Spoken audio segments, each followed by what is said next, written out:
Je vous invite à prendre place.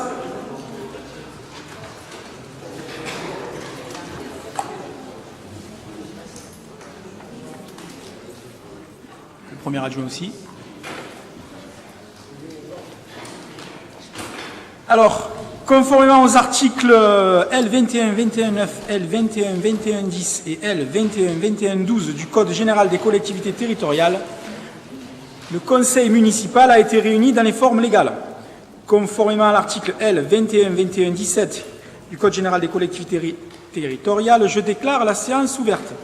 Je vais vous proposer, mes chers collègues, de désigner Madame Siam Farani en qualité de secrétaire de séance. Y a-t-il des objections à cette proposition?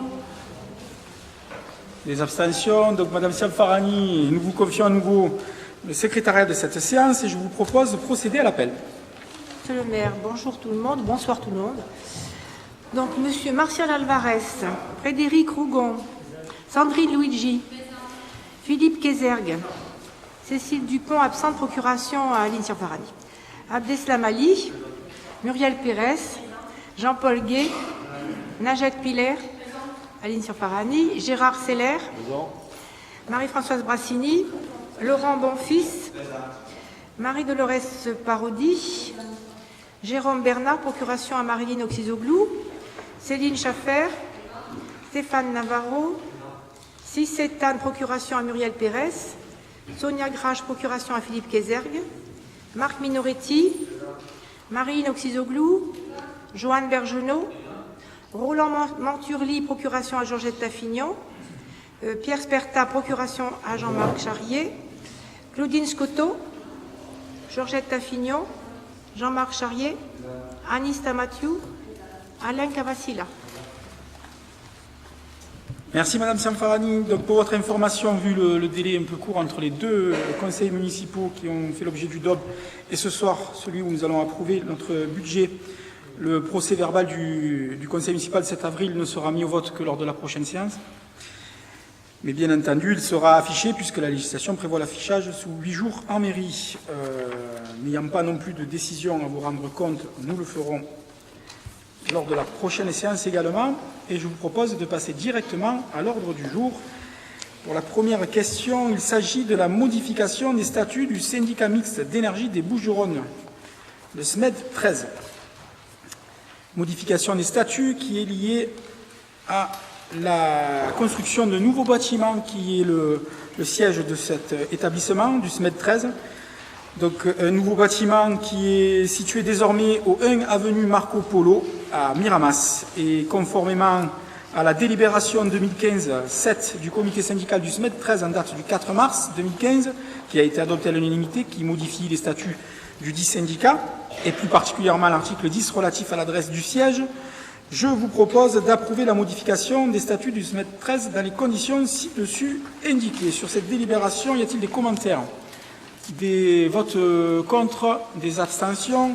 Elle est adoptée à l'unanimité. J'en profite pour remercier les élus qui y siègent, donc Gérard Seller et Philippe Kézergue. Gérard Seller plus particulièrement pour sa présence régulière auprès de cette instance. La délibération suivante. Nous allons donc parler des comptes de gestion 2014 et je vais vous en faire la lecture. Il s'agit du budget principal. Alors, les articles L 16-12-12 et L 21-21-31 du Code général des collectivités territoriales indiquent que le comptable de la collectivité doit transmettre à l'ordonnateur, avant le 1er juin, le compte de gestion de l'exercice précédent afin que le conseil municipal puisse entendre, débattre et arrêter celui-ci. Conformément à ces deux articles, le compte de gestion du budget principal de l'exercice 2014 est présenté au conseil municipal. Les écritures comptables de l'année concordent en tout point avec le compte administratif proposé par Monsieur le maire. Il est donc proposé au conseil municipal de reconnaître que toutes les écritures ont été passées, que tous les comptes sont exacts et n'appellent ni observation ni réserve, d'arrêter le compte de gestion pour l'année 2014 du budget principal présenté par Madame le trésorier principal. Sur cette délibération, des commentaires? On va le soumettre au vote. Des avis contraires? Des abstentions? Adopté à l'unanimité, je vous en remercie. Toujours pareil pour le compte de gestion 2014 relatif au budget annexe. Donc, La même chose, je vous demande de reconnaître que toutes les écritures ont été passées, que tous les comptes sont exacts et n'appellent ni observation ni réserve, d'arrêter les comptes de gestion pour l'année 2014 des budgets annexes du port de Plaisance et de la Régie des Transports présentés par Madame le Trésorier principal. Sur cette délibération, y a-t-il des commentaires? Il n'y en a pas. Alors, des votes contre, des abstentions, adoptés à l'unanimité. Je vous en remercie. La délibération suivante, la 2015-19, il s'agit du compte de gestion définitif pour le budget annexe des transports. Madame Oxizouglou. Lors de la séance du 2 décembre 2014, le Conseil municipal a décidé de procéder à la clôture du budget de la Régie des Transports par délibération 2014-081. Il a également été décidé de transférer les résultats lors du vote du compte administratif 2014 au budget principal de la commune.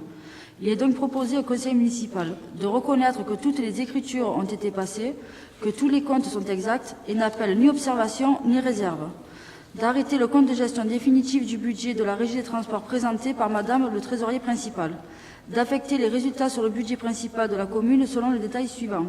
R001, excédent intérieur reporté en section d'investissement, 131 495 € et 40 centimes. R002, excédent antérieur reporté en section de fonctionnement, 6 946 € et 1 centime. Merci Madame Oxizouglou. Des commentaires sur cette délibération? Il n'y en a pas. Des avis contraires, des abstentions, adoptés à l'unanimité. La question suivante, le rapport 20, le compte de gestion définitif concernant le budget de la caisse des écoles. Donc, lors de la séance du 2 décembre 2014, le Conseil municipal a décidé de procéder à la clôture du budget de la caisse des écoles par délibération 2014-82. Il a également été décidé de transférer les résultats lors du vote du compte administratif 2014 au budget principal de la commune. Il est donc proposé au Conseil municipal de reconnaître que toutes les écritures ont été passées, que tous les comptes sont exacts et n'appellent ni observation ni réserve, d'arrêter le compte de gestion définitif du budget de la caisse des écoles présenté par Madame le Trésorier principal et d'affecter les résultats sur le budget principal de la commune selon le détail suivant. 38,62 € au chapitre des excédents R002. J'ai oublié le nom, je m'en excuse. Excédent intérieur reporté. Merci de fonctionnement. Merci à l'administration précieuse pour nous conseiller. Des commentaires, des votes contre, des abstentions. À l'unanimité, il est adopté. Je vous en remercie.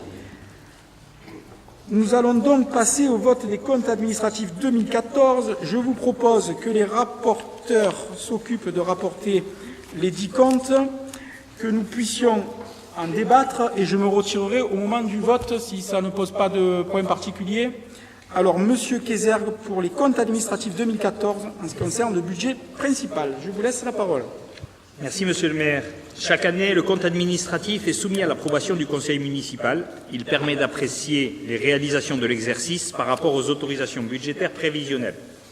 Pour l'année 2014, il porte sur les résultats suivants. Résultat de fonctionnement de l'exercice 2013 reporté 900 000. Opération de l'exercice 2014 en recettes 18 100 372,33 €. En dépenses 15 023 077 96. Résultat de fonctionnement cumulé pour l'exercice 2014 3 977 294,37. En section d'investissement. Résultat d'investissement de l'exercice 2013 reporté, 200 931,26 €. Opération de l'exercice 2014, en recettes, 7 476 699,54 €. En dépenses, 7 863 703,83 €. Soit un solde d'investissement cumulé de l'exercice 2014 reporté en 2015 de moins 182 073,33 €. Merci, Monsieur Kézergue. Sur le compte administratif, s'agissant du budget principal des interventions, on fait les trois, on les fait à la fin. Très bien. Alors, Madame Piller, je vous demanderai de bien vouloir apporter la question suivante pour le budget annexe le compte administratif, budget annexe des ports.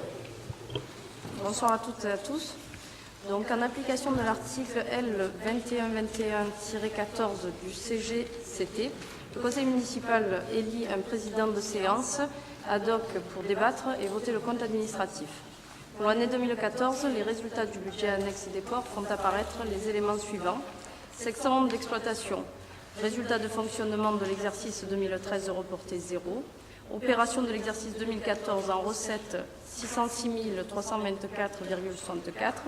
En dépenses 560 583,57. Résultat de fonctionnement cumulé de l'exercice 2014 45 741,07. En section d'investissement, donc résultat d'investissement de l'exercice 2013 reporté 66 376,52. Opération de l'exercice 2014 en recettes de 209 969,42 et en dépenses 148 036,09. Solde d'investissement cumulé de l'exercice 2014 reporté en 2015 128 309,85. Monsieur le maire, pardon, ça c'est après, excusez-moi.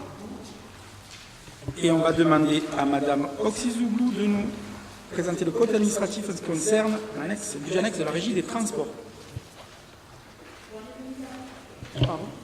Pour l'année 2014, le budget annexe de la régie des transports fait apparaître les résultats suivants.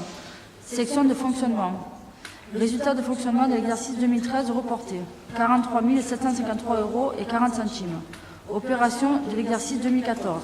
En recettes 5 695 € et 33 centimes. En dépenses 42 499 € et 72 centimes. Excédent de fonctionnement cumulé de l'exercice 2014 6 949 € et 1 centime. Section d'investissement. Résultat d'investissement de l'exercice 2013 reporté 128 963 € et 15 centimes.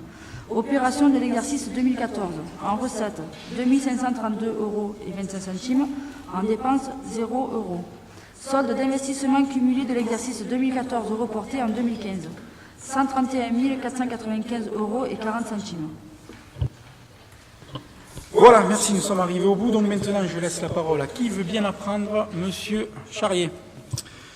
Oui, mesdames, messieurs, chers collègues, monsieur le maire, tout d'abord, il n'y a pas de remarques particulières sur les comptes administratifs que vous venez nous présenter, puisqu'il s'agit de budget de transition, et il est difficile de juger d'une gestion d'une commune sur 9 mois d'exercice. Je pense que nous aurons certainement plus de débats dans les années à venir.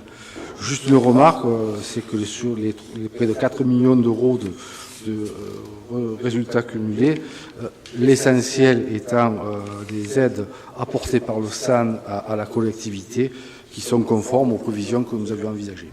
Je n'ai pas de remarques particulières autres que celle-là. Très bien, merci. Conformément au règlement en vigueur, je vais vous demander de vouloir bien approuver à ce que Monsieur le Premier adjoint puisse présider à la séance de cette Assemblée pour passer au vote. Il n'y a pas d'objection à ce que ça se passe ainsi. Et bien, Monsieur le Premier adjoint, je vous confie les rênes de cette Assemblée le temps de voter ces comptes administratifs et je me retire.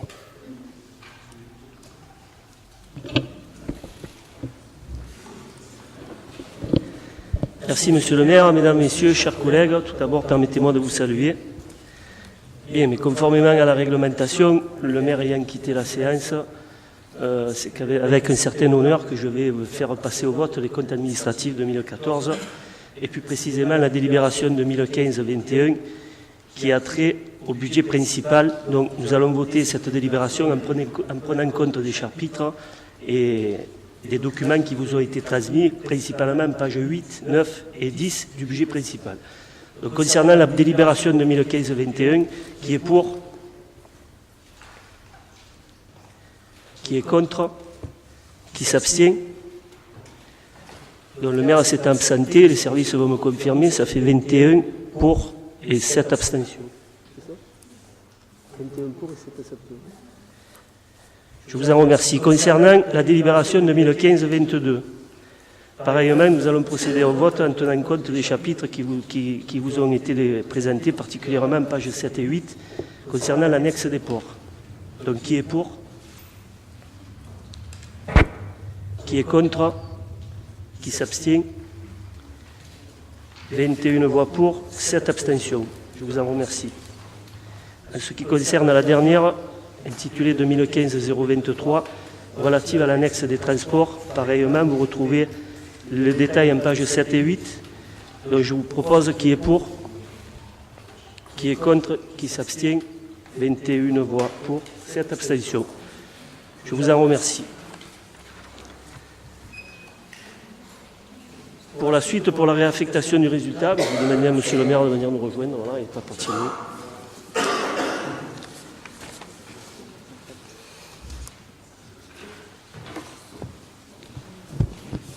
Très bien, merci. Monsieur Frédéric Rougon. Alors, pour la suite de l'ordre du jour, je vais vous proposer juste une petite modification dans la manière dont nous allons procéder. Donc, nous allons passer les rapports d'affectation du résultat de fonctionnement 2014 en ce qui concerne le budget principal, puis ensuite du budget annexe. Par contre, nous déterminerons les taux d'imposition directe de l'exercice ainsi que la révision de la dotation de coopération avant de passer à l'approbation du budget primitif. Juste pour une logique de fonctionnement. Alors, Monsieur Kézergue, je vais vous demander de rapporter la question 2015-24 en ce qui s'agit de l'affectation du résultat de fonctionnement 2014 pour le budget principal. Monsieur le maire, par délibération numéro 2014-081, le conseil municipal a voté la clôture du budget annexe des transports ainsi que le report des résultats au budget principal de la commune lors du vote du compte administratif 2014. De ce fait, le conseil municipal est appelé à constater que pour l'exercice 2014, l'excédent de fonctionnement s'élève pour le budget annexe de la régie des transports à 6 949,01 € et à 131 495,40 € pour l'excédent d'investissement. De la même façon, par délibération 2014-082, le conseil municipal a voté la clôture du budget de la Caisse des écoles ainsi que le report des résultats au budget principal de la commune lors du vote du compte administratif que nous venons de voter. Le conseil municipal est donc appelé à constater que pour l'exercice 2014, l'excédent de fonctionnement s'élève pour le budget de la Caisse des écoles à 38,62 €. De ce fait, le conseil municipal est appelé à constater que pour l'exercice 2014, l'excédent de fonctionnement s'élève pour le budget principal de la commune à 3 977 294,37 € et à 182 073,03 pour l'excédent d'investissement. Le conseil municipal est enfin appelé à constater que l'excédent de fonctionnement cumulé de l'exercice 2014 s'élève à budget principal de la commune 3 977 294,37 €, budget annexe de la régie des transports 6 949,01 €, budget de la Caisse des écoles 38,62 €, soit un total de 3 984 282 €. Conformément à l'article du Code général des communes fixant les règles d'affectation, il convient de couvrir en priorité le besoin de financement dégagé en 2014 par la section d'investissement. Ce besoin de financement est le cumul du résultat d'investissement de clôture et du solde des restes à réaliser. Vu les résultats de la section d'investissement des 3 budgets précités, il est proposé au conseil municipal d'affecter en section d'investissement du budget primitif 2015 le résultat excédentaire de fonctionnement cumulé 2014 à hauteur de 1 371 624 € au compte 1068 excédent de fonctionnement capitalisé. D'affecter en section de fonctionnement le solde de cet excédent, soit 2 612 658 € au compte R002 excédent de fonctionnement reporté. Merci, Monsieur Kézergue. Sur cette délibération, des commentaires? Pas de commentaires. Je vais la soumettre au vote. Alors, y a-t-il des avis contraires? Des abstentions? 7. Le reste pour. Madame Piller, pour la question 25 et l'affectation du résultat de fonctionnement 2014, en ce qui s'agit des budgets annexes. Alors, le conseil municipal est appelé à constater que pour l'exercice 2014, l'excédent de fonctionnement s'élève pour le budget annexe des ports à 45 741,07 €. Conformément à l'article L. 2311-5 du CGCT, fixant les règles d'affectation, il convient de couvrir en priorité le besoin de financement dégagé en 2014 pour la section d'investissement. Ce besoin de financement est le cumul de résultats d'investissement, de clôture et du solde du reste à réaliser. Considérant que, au vu du résultat excédentaire de la section d'investissement, aucune affectation n'est obligatoire, il est donc proposé au conseil municipal d'affecter le résultat d'exploitation de l'exercice 2014 du budget annexe des ports dans le cadre du budget primitif 2015 comme suit. En section d'investissement, compte 1068 excédent de fonctionnement capitalisé, 0, Et en section de fonctionnement, compte 002, excédent antérieur reporté 45 741,07 euros. Total 45 741,07 euros. Merci Madame Piller. Les commentaires? Il n'y en a pas, donc je vais le soumettre à votre approbation. Des avis contraires? Des abstentions? Je suppose 7 abstentions, le reste pour. Alors, comme je vous ai dit précédemment, nous allons passer à la détermination des taux d'imposition directe de l'exercice 2015. C'est le rapport numéro 28. En application des dispositions 1636b sexe du Code général des impôts, les communes sont tenues de fixer par délibération les taux des impositions applicables sur le territoire communal.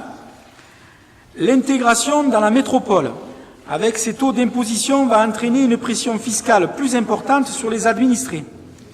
Malgré un contexte économique difficile qui contraint les collectivités locales à des restrictions budgétaires, la commune de Port-Saint-Louis-du-Rhône souhaite s'engager sur une baisse de la fiscalité communale qui pèse sur les ménages.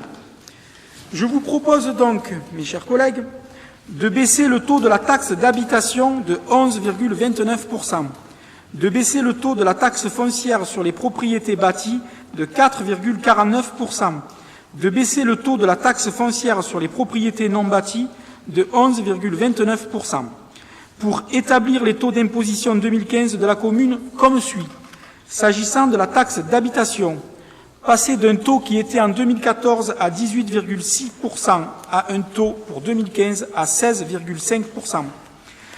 En ce qui concerne la taxe foncière sur les propriétés bâties, passer d'un taux qui était en 2014 de 41,88% à un taux qui sera en 2015 de 40%, et la taxe foncière sur les propriétés non bâties pour un taux 2014 de 84,24%, qui sera en 2015 74,73%. Sur cette délibération, y a-t-il des commentaires? Bien évidemment, Monsieur Charrier. Oui, Monsieur le maire, vous doutez bien que nous n'allons pas rester silencieux face à cette délibération. Nous étions ensemble hier au SAN Ouest-Provence où nous avons voté à l'unanimité une augmentation de la fiscalité du SAN afin effectivement de donner les moyens nécessaires aux communes de pouvoir réaliser les baisses de fiscalité. La situation d'aujourd'hui est bien différente de celle que nous avons pu connaître en 2008 ou 2009 au regard de la métropole qui est engagée et de la nécessité d'aujourd'hui d'anticiper cette situation afin que les communes puissent avoir les moyens financiers de pouvoir porter un certain nombre de réalisations et de politiques publiques. C'est dans cet esprit d'ailleurs que nous avons eu un débat hier au SAN et vous avez pu constater qu'à l'unanimité, l'ensemble des délégués ont voté l'augmentation afin de donner aux communes les moyens de pouvoir baisser leur fiscalité. Et c'est donc l'arrivée de la métropole qui aujourd'hui justifie ce choix. Ensemble, donc, nous avons voté pour que le SAN puisse redonner à la commune de Port-Saint-Louis-du-Rhône 960 000 € de recettes complémentaires qui vont s'ajouter à celles qui ont déjà été données l'année dernière. Mais notre inquiétude, Monsieur le maire et chers amis, est surtout sur la pérennité de ces aides.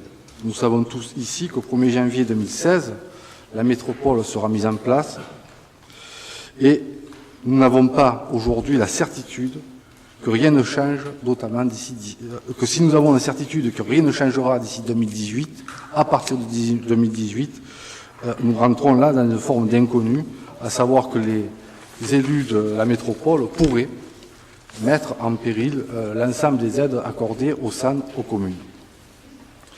Je dis ça parce qu'aujourd'hui, Marseille et les élus de la CUM représentent plus de 50%, représenteront de même plus de 50% des élus de la métropole.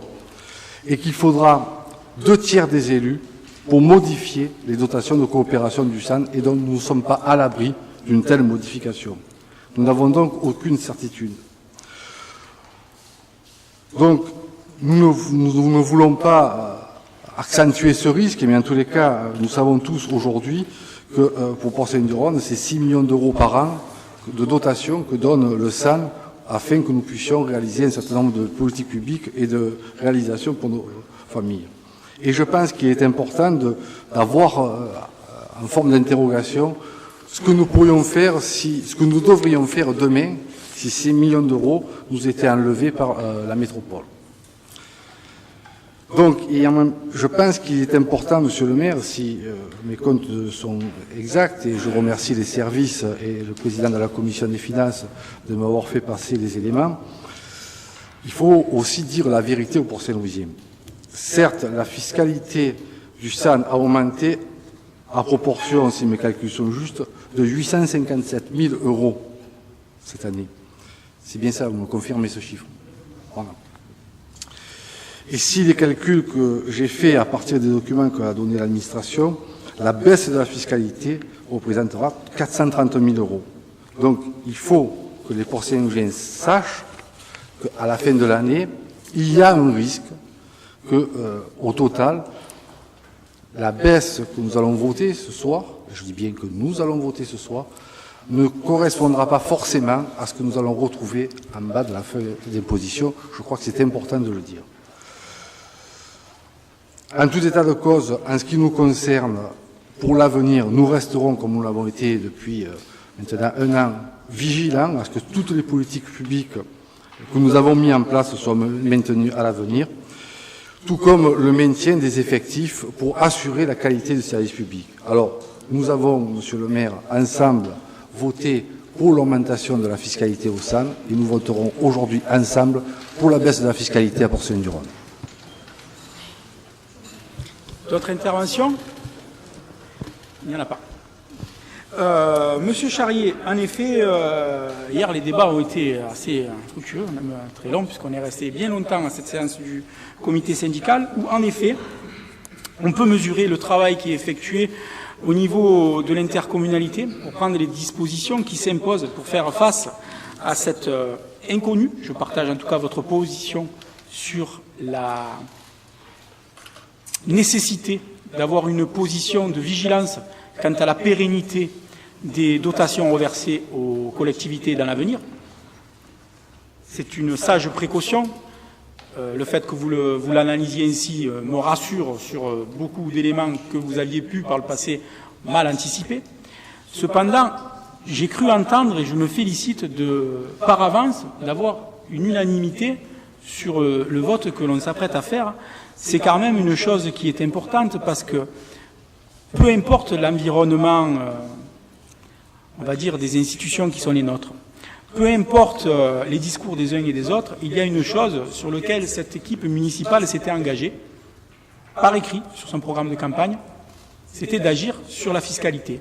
Aujourd'hui, un engagement de campagne est respecté. Rien ne dit que nous ne nous engagerons pas dans l'avenir sur une nouvelle baisse. En tout cas, nous nous inscrivons dans la capacité de dégager les marges de manœuvre suffisantes pour soulager l'ensemble des ménages. Donc, respecter un engagement de campagne une fois dès notre première prise de fonction, parce que comme vous l'avez dit tout à l'heure, un premier budget, quand on arrive en cours d'exercice, ce n'est pas le vrai budget d'une municipalité en exercice. Donc je suis assez fier que nous ayons réussi à trouver cet état de fait pour respecter l'engagement qui a été les nôtres. Un engagement où je pourrais polémiquer en disant que par le passé, on a vu des équipes arriver et se mettre en place sans avoir annoncé qu'ils augmenteraient la fiscalité, ça a été pourtant le cas. Cependant, il est important de noter que l'augmentation de la fiscalité en 2009 plus précisément, s'est faite aussi alors que des recettes supplémentaires arrivaient et étaient là. C'est pour ça que je vous disais en 2009, vous avez augmenté la fiscalité trop tôt. Et c'est pour ça que je vous avais dit, peu avant que la majorité bascule, et que vous aviez dit, Monsieur Alvarez, alors ça veut dire que peut-être vous, si vous aviez géré à ma place, vous auriez augmenté les impôts, mais plus tard. Je dis, c'est pas impossible, mais c'est pour ça que je vous avais dit aujourd'hui, on n'a plus de marge de manœuvre et ça va être très difficile d'en dégager. En tout cas, je me félicite aujourd'hui de donner les moyens et la possibilité à la commune d'atténuer, parce que c'est la vérité que l'on doit aussi aux administrés, d'atténuer l'impact de l'augmentation des taux qui vont être dus à l'intégration métropolitaine. Heureusement qu'au niveau local, on agit pour atténuer cette charge supplémentaire qui va arriver sur les ménages. Pour pour clôturer, tout simplement, je vais le soumettre au vote et puis me féliciter d'y trouver l'unanimité. Donc pour ce rapport, il n'y a pas d'abstention, il n'y a pas d'avis contraire et c'est à l'unanimité donc que nous votons ainsi les taux que nous appliquerons pour 2015. Merci beaucoup à l'ensemble des collègues de ce conseil municipal. La délibération suivante, la révision de la dotation de coopération, M. Kézergue.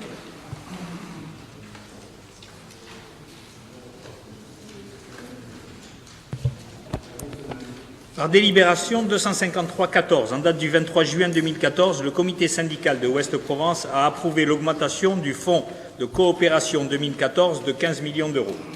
La ville a, dans les conditions de majorité fixées par le Code général des collectivités territoriales, approuvé par délibération cet abonnement supplémentaire. Conformément aux articles 108 de la loi de finances 2011, à titre dérogatoire, les syndicats d'agglomération nouvelle et les conseils municipaux de leurs communes membres peuvent, par délibération concordante, prise à la majorité qualifiée prévue au premier alinéa de l'article L. 5211-5 du Code général des collectivités territoriales, procéder, dans les 5 ans qui suivent la promulgation de la présente loi, à la révision du montant de dotation coopération. Dans ce cadre, il est proposé d'augmenter pour 2015 le fonds de coopération de 12 305 248,57 €, répartis selon le tableau suivant. Cornillon-Confou, 176 855, Fosse-sur-Mecque, 4 447 692, Grance, 689,180, Istres, 4 65 614, Miramas, 1 965 436, Port-Saint-Louis-du-Rhône, 960 469,28. Il est proposé au conseil municipal d'approuver cet abondement supplémentaire de la dotation de coopération pour un montant de 12 305 248,57 €, ainsi que la répartition ci-dessus présentée, et d'autoriser Monsieur le maire ou son représentant dûment habilité à signer la présente délibération et tous les documents s'y rapportant.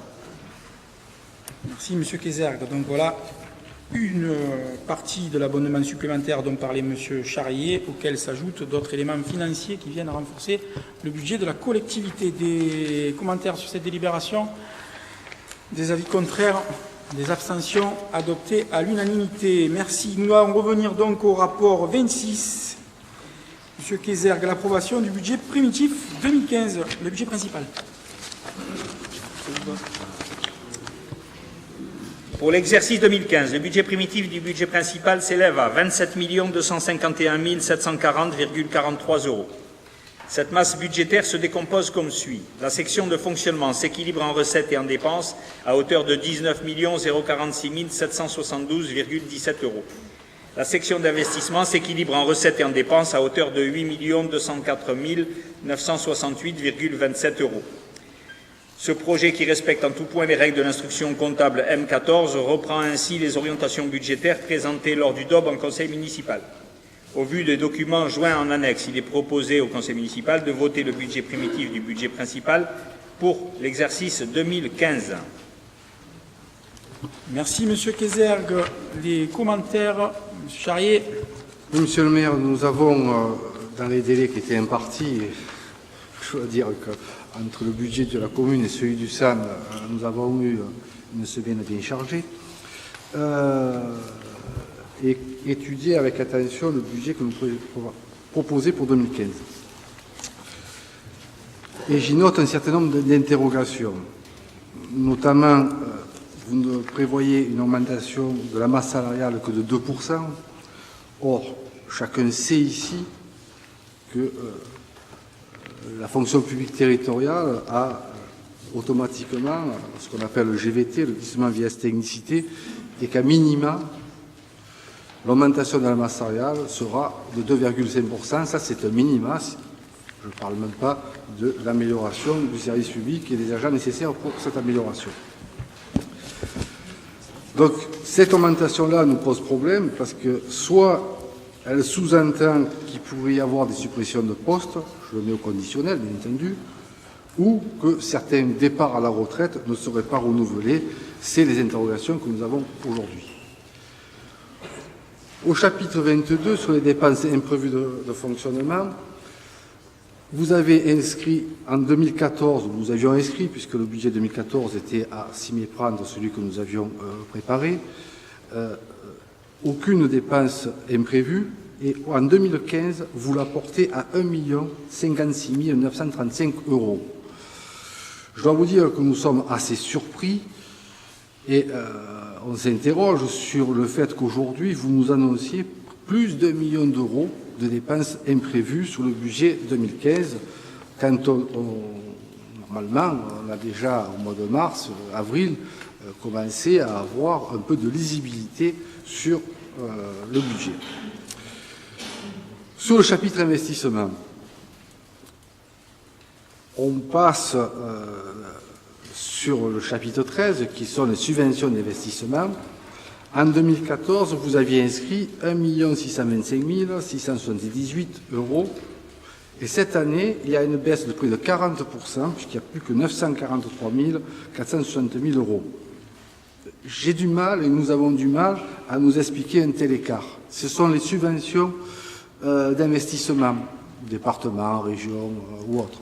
On passe de 1 625 000 en 2014 à 943 000 cette année. Je ne comprends pas qu'est-ce qui justifie un tel écart et une telle baisse de 40% de cette section de recettes d'investissement, d'autant que la dépense d'investissement, elle, n'est pas aussi en baisse que cela. Alors bien entendu, nous avons bien vu le mécanisme qui ressemble à s'y méprendre de ce que nous avons vécu ici, un certain nombre d'entre nous, entre 2001 et 2008, où notre prédécesseur, systématiquement, par crainte, je ne sais de quelle logique, ne voulait pas avoir recours à l'emprunt pour financer les investissements et capitaliser d'année en année un certain nombre de sommes. Et sur les 4 millions d'euros de recettes de l'exercice 2014, vous transférez plus de la moitié, je dis bien plus de la moitié, en section d'investissement, et vous annoncez d'ailleurs au chapitre 16 qu'il y aura 0 € d'emprunt cette année. C'est inquiétant parce que nous sommes quand même, vous êtes et nous sommes en début de mandat, et qu'il y a un certain nombre d'investissements nécessaires à réaliser pour l'amélioration de la vie de nos concitoyens, et je pense que si des réalisations structurantes existent sur la commune, elles ne peuvent pas être portées sur un seul exercice, elles ont besoin d'être financées sur plusieurs exercices, et c'est la raison pour laquelle un certain nombre de collectivités, dont le SAN d'ailleurs, parce que si le SAN n'avait pas eu recours à l'emprunt, nous n'aurions pas aujourd'hui ces dotations complémentaires, vous savez aussi bien que moi, les collectivités ont recours à l'emprunt, sachant également que l'emprunt aujourd'hui et les taux d'emprunt sont largement accessibles pour les collectivités sans pour autant gréver l'avenir. Je rappelle également que dans le bulletin municipal, vous l'avez vous-même énoncé, la ville est en dessous de la moyenne du taux d'endettement, c'est-à-dire du taux d'emprunt de la ville, de la moyenne nationale pour les villes de la même importance que la nôtre, et donc ce n'est pas l'objectif pour nous d'arriver au-delà de cette moyenne, mais en tous les cas, quand on se situe en dessous de la moyenne, on peut encore avoir recours à l'emprunt pour dégager des mannes financières nécessaires pour le fonctionnement de la commune. Vous avez prévu 6 440 000 € d'investissement sur un an, et ce, sans le moindre emprunt. Alors, certains peuvent s'en réjouir, moi cela m'inquiète un peu, dans l'esprit qui était le mien tout à l'heure, puisque effectivement, nous n'aurons pas forcément tous les moyens pour pouvoir fonctionner. Mais ce qui m'inquiète quand même, c'est que si vous avez annoncé 6 440 000 € d'investissement, en recettes d'investissement, à la page 10, nous ne sommes qu'à 7 747 000, c'est-à-dire que nous sommes là en déséquilibre entre les dépenses et les recettes. Or, il me semble, si je ne fais pas erreur, nous avons besoin et nécessité d'équilibrer entre les recettes et les dépenses. En tous les cas, nous avons besoin. Je ne parle pas là, bien entendu, du reste à réaliser qui récapitule à la fois ce qui avait déjà été engagé et ce que nous votons aujourd'hui. Voilà. Donc, pour être clair, avec ce budget qui est proposé aujourd'hui, nous sommes quand même inquiets. Inquiets parce que vous avez décidé, vous et votre majorité, à minima certes, mais de baisser. Certes, vous avez augmenté l'enveloppe allouée à l'aide au mouvement associatif de 100 000 € pour faire face à de nouvelles demandes, mais en même temps, on s'aperçoit qu'un grand nombre d'associations ont une baisse de 3% de leur subvention de fonctionnement. J'en citerai une de mémoire parce que ça m'a un petit peu choqué. Ce sont les anciens combattants qui avaient jusqu'alors une subvention de 450 € de mémoire et vous leur enlevez, bien entendu 3%, ça fait 18 €. Alors, vous savez, les associations, quand elles font une demande de fonctionnement, c'est pour pouvoir réaliser des activités pour la population de Port-Saint-du-Rhône. Et quand on voit les marges qu'a dégagées la commune en 2014, près de 4 millions d'euros, même avec toutes les inquiétudes qui pèsent sur nous, mais on sait que jusqu'en 2018, nous devrions être tranquilles, je ne comprends pas que nous n'ayez pas maintenu le même taux d'accompagnement du mouvement associatif. Ce sont là vos choix et nous les respectons, mais nous ne les partageons pas.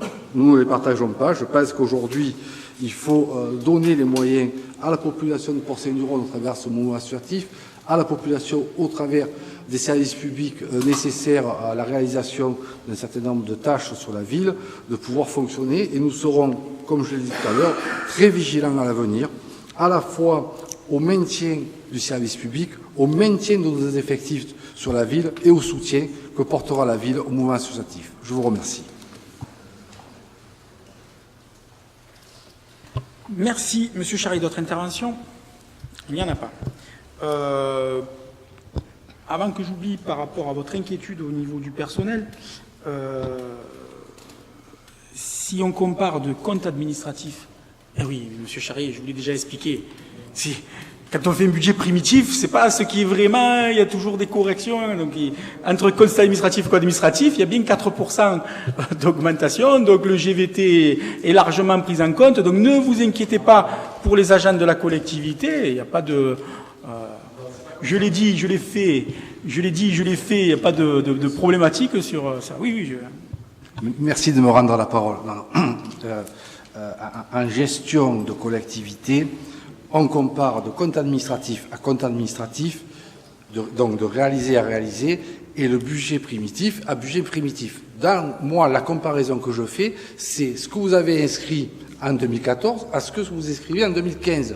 Après, si vous m'expliquez que ce que vous écrivez en 2015 n'est pas conforme à ce que vous allez réaliser, ça veut dire que le budget est insincère. C'est pas ce que vous souhaitez.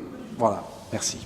Pas du tout, Monsieur Charrier. Moi, ce que je dis simplement, c'est qu'en réfléchissant comme ça, depuis 50 ans ou plus, en France, on a creusé les déficits publics parce que, justement, il n'y a pas de pertinence à raisonner de cette manière-là. C'est tout simplement ce que je dis.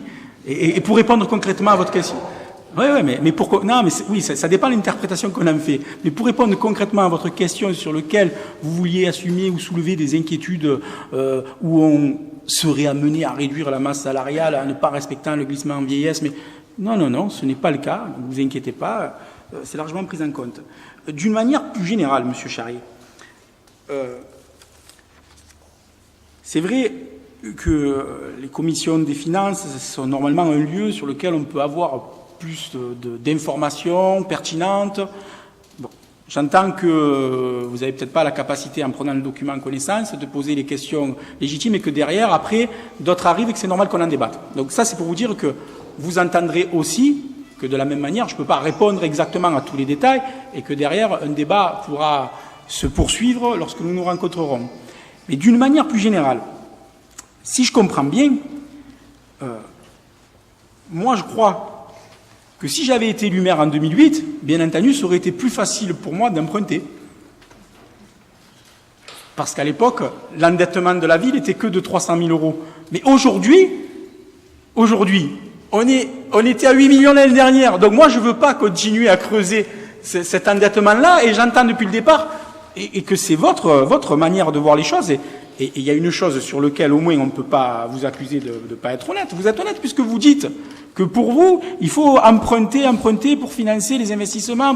Mais à un moment donné, il y a une limite sur laquelle on doit être capable de générer de l'autofinancement sur nos recettes pour être en mesure de faire face et d'affronter, et pour laisser une situation, on va dire, sereine des finances de la commune face à toutes ces informations qui nous arrivent, mais vous le voyez comme moi, que les dotations de l'État diminuent, qu'on part avec une réforme des collectivités territoriales où il y a cette incertitude et que on ne peut pas accuser une gestion prévoyante et la qualifier de pas raisonnable. Non, c'est le contraire qui n'était pas raisonnable, Monsieur Charrier. Je vous assure, Monsieur Charrier, que si nous étions dans la même situation financière que 2008, oui, j'aurais emprunté immédiatement pour lancer le projet de construction du complexe sportif avec la piscine, que j'ai annoncé dans notre programme et pour lequel nous travaillons tous les jours pour le réaliser sur ce mandat-là.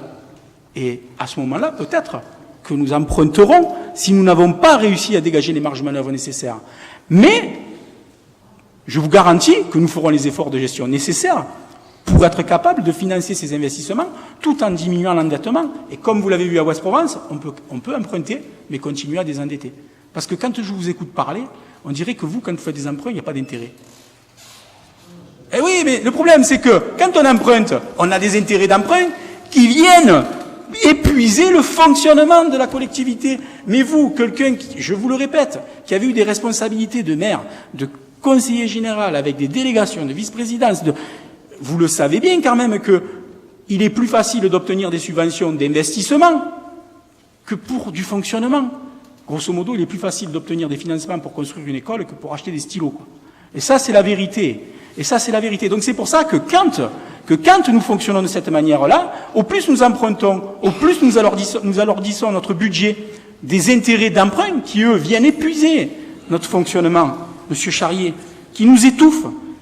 Et si on baisse les impôts, c'est justement parce qu'on dégage aussi des marges de manœuvre sur lesquelles, en diminuant l'endettement, on diminue les intérêts d'emprunt qui viennent frapper de plein fouet la collectivité. Et nous voulons continuer à assumer le train de vie, j'allais dire, insupportable. Il n'est pas insupportable, il n'est pas raisonnable que vous avez fait prendre à la collectivité. C'est sûr qu'avec les poches trouées, on peut avancer. Mais au bout d'un moment, ça s'arrête. Et moi, avec mon équipe, on arrive au bon moment. Je suis rassuré. Je suis rassuré, parce que quand j'entends votre discours, je ne suis même pas convaincu que vous auriez baissé les impôts dans la même situation que moi. Vous auriez peut-être pas. Et vous auriez peut-être emprunté, c'est ce que vous êtes en train de dire. Oui, mais vous les avez votés. Alors, je prends en compte qu'il est plus facile pour vous de voter des diminutions de taux d'imposition quand vous êtes dans l'opposition que quand vous êtes dans une majorité. Donc vous êtes dans la capacité de réaliser des baisses des impôts. Nous le faisons, je m'en félicite. Après, vous me parlez des subventions d'investissement. En 2014, on avait inscrit 1 625 000 euros. J'ai noté vite fait, c'était comme ça, et que nous n'avons inscrit que 943 000 euros. Pourquoi? Tout simplement parce que dans le cadre d'une gestion prévoyante, nous avons inscrit les subventions qui étaient notifiées. La pêche aux subventions a été bonne en 2014, par un effort actif auprès des instances départementales et régionales et autres. Et donc nous allons poursuivre cet effort, et nous les inscrirons au fur et à mesure que nous en aurons la certitude. Cadre d'une gestion prévoyante. Vous, oui, permettez juste, ouais, je vous permets. Non, voilà, merci. Non, parce que je comprends que vous deviez justifier vos choix. Je dis, je les respecte. Ce ne sont pas les nôtres, ce sont les vôtres, je les respecte. Mais quand, en avril 2014, vous avez inscrit 1 600 000 des poussières de subventions auprès des collectivités, vous n'étiez pas encore allé à la pêche, entre guillemets, aux subventions auprès des collectivités. Et pourtant, vous l'aviez inscrit. Et pourtant, vous l'avez inscrit à ce moment-là. Donc, mon inquiétude là, c'est pourquoi... Oui, bien sûr, non, j'entends bien. Je m'excuse auprès de l'assistance. J'ai reçu l'ensemble des documents. Je dis bien l'ensemble, parce qu'en commission des finances, nous n'avons pas eu l'ensemble des documents. Mais c'est pas... J'incrimine personne. À 16h43, par mail, pour une commission qui était à 17h. Vous comprenez très bien, au regard des éléments qui sont dans ce document, que ça n'aurait pas été sérieux de ma part, et par mail, il aurait fallu que je regarde mon mail, pour pouvoir le faire dans les bonnes conditions. J'espère à l'avenir, et je le demande auprès de vous, Monsieur le maire, que nous puissions avoir un délai de 24 heures avant une commission pour avoir les éléments, afin que nous ayons le temps matériel de pouvoir éviter aux gens qui assistent à la séance du conseil municipal d'avoir ces débats techniques. Ces débats techniques, nous devons les avoir dans les commissions. Voilà. Merci, Monsieur Charrier. C'est pour cela... Non, mais j'ai pas fini. Allez, pas fini. Heureusement que j'ai rayé du Conseil municipal du règlement intérieur le temps de parole. Hein. Oui, Merci oui. pour la démocratie. Voilà, non mais je vous en remercie de me redonner la parole. Vous avez expliqué, oui, nous avons voté, je l'ai dit tout à l'heure, ensemble hier, une augmentation de la fiscalité du SAN pour permettre aux communes aujourd'hui de réaliser une baisse de la fiscalité. C'est comme ça, en tous les cas, que j'ai compris le message du président Raimondi, et c'est comme ça que j'ai compris le vote à l'unanimité des élus du SAN. Voilà. Donc, je m'inscris dans ces démarches. J'ai voté hier l'augmentation. Je ne vois pas comment, aujourd'hui, j'aurais pu voter autre chose que la baisse de la fiscalité. Ça voudrait dire que j'aurais été que pour de l'augmentation. Ce n'est pas le cas. Je vous ai déjà dit par le passé qu'il n'y avait pas de normes vis-à-vis de cette situation et que dès l'instant où les recettes étaient suffisantes, j'aurais, moi-même, comme d'autres, envisagé une baisse de la fiscalité. Je reviens sur l'emprunt. Vous en doutez, vous avez le droit d'en douter. Non, mais c'est votre droit. Voilà, vous ne savez pas ce que j'ai dans ma tête, quand même, je ne crois pas. Je reviens sur la question de l'emprunt. Quand on réalise... Pas revenir sur la gestion précédente qui était la mienne. C'est le passé. Voilà, d'accord. Voilà, c'est passé. Chacun a fait ses choix et c'est comme ça. En ce qui concerne la gestion qui a été la nôtre, nous nous étions donnés comme règle de conduite.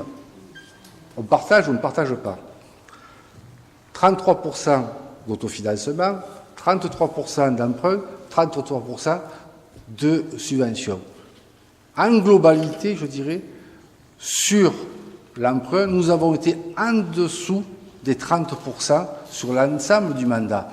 Donc, les objectifs que nous avions donnés à la population, nous les avons tenus. Voilà.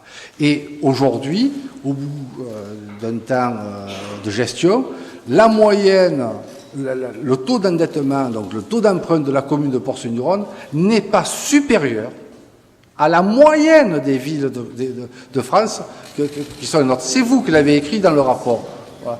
Voilà. Donc, et les investissements qui ont été réalisés quand même, parce que je vois monsieur l'adjoint aux finances s'inquiéter, et regardons ce qui a été fait en 6 ans. Je veux bien qu'on comparons ce qui est comparable. J'espère qu'en 6 ans, vous serez en capacité de réaliser autant que nous. C'est tout ce que je souhaite. Voilà. Très bien, Monsieur Charrier. Une intervention, Monsieur Kézerbe. Oui, monsieur le maire, bon, je ne vais pas revenir sur l'héritage que nous laisse monsieur Charrier. Il a parlé de l'héritage que la précédente municipalité lui avait laissé. Dieu sait combien il a eu de la chance qu'on lui laissait cet héritage. Comme vous l'aviez dit tout à l'heure, l'endettement était quasi nul, les perspectives de développement de Distriport, des recettes de Distriport étaient en hausse exponentielle. On a vu le SAN augmenter ses dotations de coopération pour la commune de Port-Saint-Louis, ce dont on se félicite. Mais sur 6 ans, le SAN a abondé de près de 20 millions d'euros. 20 millions d'euros donnés par le SAN à la commune de Port-Saint-Louis. La fiscalité que monsieur Charrier a augmentée sur les contribuables, la participation des contribuables à l'augmentation de votre fiscalité, a rapporté à la commune 1 million d'euros par an. Ce qui fait que vous, au fil du compte, vous avez 26 millions d'euros supplémentaires encaissés par la commune. Je n'ai pas vu de baisse d'impôts, au vu de cette situation très largement aisée. Et par contre, ce qu'on peut voir, c'est que M. Charrier, dans le document d'orientation budgétaire, dans le débat d'orientation budgétaire, nous a fait une rétrospective assez longue et fastidieuse de tout ce qu'il a fait en tant que maire pour entretenir la commune. Il nous a parlé de 23 millions, combien 23 millions d'euros d'investissement. C'est le montant que la ville a touché en plus. Ce qui veut dire quoi? Ce qui veut dire que sur le budget de la commune, c'est les Port-Saint-Louisiens qui ont payé, en dehors du SAN Ouest-Provence, qui ont payé de leur poche les investissements très largement réalisés par la précédente municipalité. Donc, les efforts que vous avez faits, je suis désolé, vous n'avez pas fait d'efforts de gestion pour la commune, vous n'avez pas mis votre commune en perspective, et aujourd'hui on se retrouve avec une fiscalité de l'État qui va diminuer drastiquement. Cette année on perd 500 000 euros. L'année prochaine, l'État nous baisse 900 000 euros. Et en 2017, c'est 1,3 million d'euros impactés sur la commune, ce qui veut dire quoi? Ce qui veut dire que, Monsieur Charrier, vous permettez, Ce qui veut dire quoi? Ce qui veut dire que la commune est dans une situation de baisse de ses ressources fiscales. On fait un effort très important et aujourd'hui, on nous dit que c'est pas la peine de s'inquiéter. Il faut emprunter. Mais comme dit Monsieur le maire, les emprunts, ça coûte. On dirait que votre budget de ménage, gestion en bon père de famille, on disait ça à l'époque et vous aviez un sourire narquois en disant comment un maire pourrait être un bon père de famille? Ben oui, la gestion bon père de famille, ça veut tout simplement dire que on se projette sur les années à venir et sur les baisses qui vont nous attendre pour les 3 prochaines années. Eh bien, soyons vigilants. Et j'espère que vous serez unanimement avec nous pour défendre l'intérêt des ports saint-louisiens. Parce que sinon, qu'est-ce qui va se passer? Comme dans toutes les autres communes de la France, eh bien, les maires confrontés à une baisse très importante des dotations de l'État vont être amenés à augmenter leur taux d'imposition. Ce que nous ne voulons pas ici. Alors j'espère que dans le même esprit que vous baissez que vous votez les baisses de taux des contribuables, eh bien, vous continuerez à être vigilants sur les dépenses de fonctionnement que la ville va avoir pour les prochaines années pour pas mettre en déséquilibre et en péril le bon fonctionnement de la ville. Voilà, Monsieur le maire, ce que je voulais ajouter. Oui, Monsieur le maire. On va pas... Oui, excusez-moi, oui. Oui, excusez-moi, monsieur le maire. On ne va pas revenir sur un débat antérieur qui, honnêtement, c'est passé. On ne va pas faire marche arrière. Vous aviez, monsieur Kézergue, géré la commune pendant 19 ans. Vous avez fait vos choix. Ils n'étaient pas les nôtres. On ne va pas revenir en arrière. Voilà. Et aujourd'hui, il y a des choix qui sont faits par une nouvelle équipe. Nous ne sommes pas d'accord avec la façon dont on utilise l'argent public et le fait qu'on ne se donne pas de moyens complémentaires en fonctionnement, parce que là on parle que de l'investissement. En fonctionnement, quand nous avons mis, je ne vais pas refaire la lettre à la Prévert, un certain nombre de services publics gratuits dans cette commune, ça c'est bien les moyens donnés à toute la population pour pouvoir avoir accès à des services publics de qualité. Quand nous avons fait le choix de municipaliser un certain nombre de personnels qui, hier, avaient été confiés par d'autres que nous à des associations, nous avons fait le choix aussi d'avoir un service public de qualité. C'était nos choix. Vous ne les partagez pas. Je le respecte. Nous ne partageons pas la proposition que vous faites aujourd'hui, tout simplement. Nous le respectons aussi, Madame Stamatiu. Oui, Monsieur le maire, excusez-moi, mais il y a des propos qui est difficile d'entendre et de laisser passer. Lorsque j'entends vous n'avez fait aucun effort sur la commune, alors que pendant la campagne électorale, justement, on nous était reproché d'en avoir trop fait, d'avoir mené nos politiques sociales. Donc je veux dire ici que les 6 années passées à la gestion de cette ville, rassurez-vous, nous n'étions pas... Est-ce que ça résonne? Oui.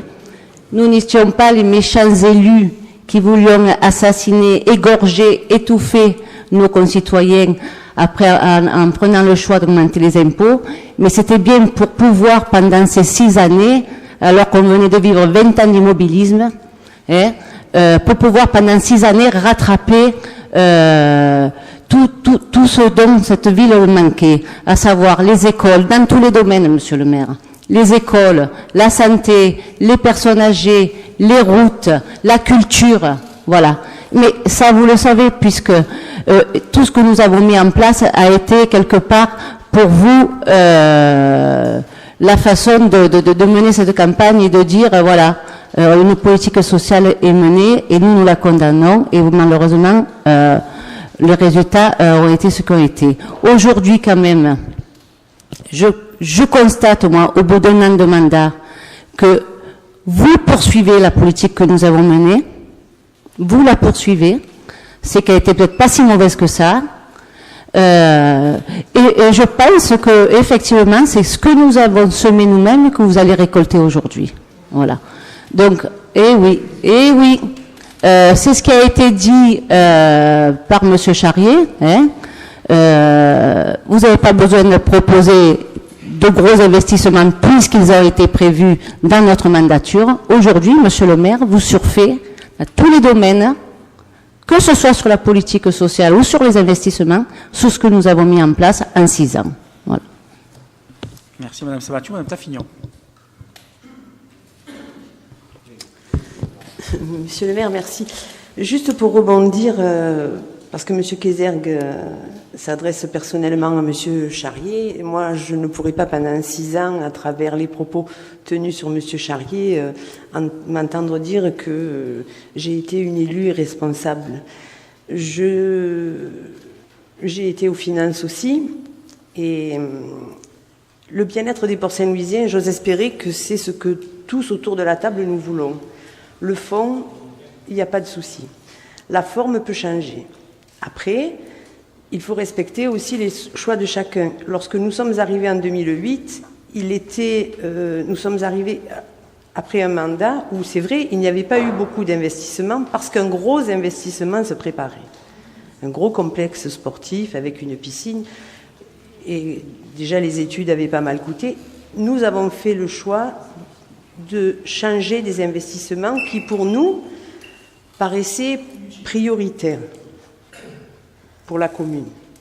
Donc, moi, quand j'entends, alors ça fait 1 an que je l'entends, et je pense que je vais encore l'entendre pendant 6 ans, la commune est surendettée, vous avez été irresponsable. J'ai présenté le DOB, Monsieur Kézergue, pendant 6 ans, et les 3 dernières années, les chiffres que vous avez annoncés cette année, je les avais déjà annoncés parce que nous étions déjà entourés d'excellents techniciens qui sont encore autour de vous et qui donc n'ont pas inventé d'un coup les chiffres. Nous savions ça. Nous avons aussi été présents lorsqu'un haut financier nous a présenté une étude sur Ouest et sur la commune après. Je pense que la même étude vous a été présentée. Donc, les pages sont identiques, vous me l'avez dit à la dernière commission des finances à laquelle j'ai assisté. Il était bien prévu que la situation qui avait été présentée, N-2 ou N-3, où on n'avait pas encore l'effet métropole l'épée de Damoclès au-dessus de la tête, toutes les communes, mesdames et messieurs, toutes les communes, pour éviter l'effet ciseau qui se préparait sur 2017, si la situation avait été inchangée, toutes les communes devaient faire des économies sur leurs dépenses de fonctionnement, et c'est ce qui avait déjà été lancé, et c'est ce qui continue. Mais après tout, je veux dire, comme on veut tous le bien de notre commune, c'est quand même normal. Et après, si la situation n'avait pas changé, toutes les communes, et la commune la plus noire sur Ouest-Provence, c'est la commune d'Istres et pas la commune de Port-Saint-Louis, toutes les communes auraient dû revoir 1 point de plus au taux de leur imposition. Donc voilà, je voulais vous dire que tout ce que vous annoncez, évidemment c'est vrai, mais ça avait été annoncé aussi les années précédentes. Les choix des investissements ont été différents parce que plutôt que d'une piscine ou un complexe sportif, on a préféré un pôle, une crèche et tous les investissements qui ont été faits. Je pense ne pas me tromper, ils ont été votés à l'unanimité à ce Conseil, donc ça veut dire que quelque part nous voulons tous le bien. Après nous avons des choix peut-être différents, le fond est le même. Sur le taux d'imposition, permettez-moi de revenir là-dessus, parce que je suis aussi les débats à Ouest-Provence, même si je n'y assiste plus. C'est bien parce que Ouest a dû augmenter ses taux de fiscalité pour l'entrée dans la métropole et pour équilibrer, qu'automatiquement cela permet à la commune de baisser le taux. Moi, je voulais juste vous demander automatiquement la hausse sur Ouest va provoquer une hausse pour les Port-Saint-Louisiens. Donc, Ouest donne une compensation pour équilibrer.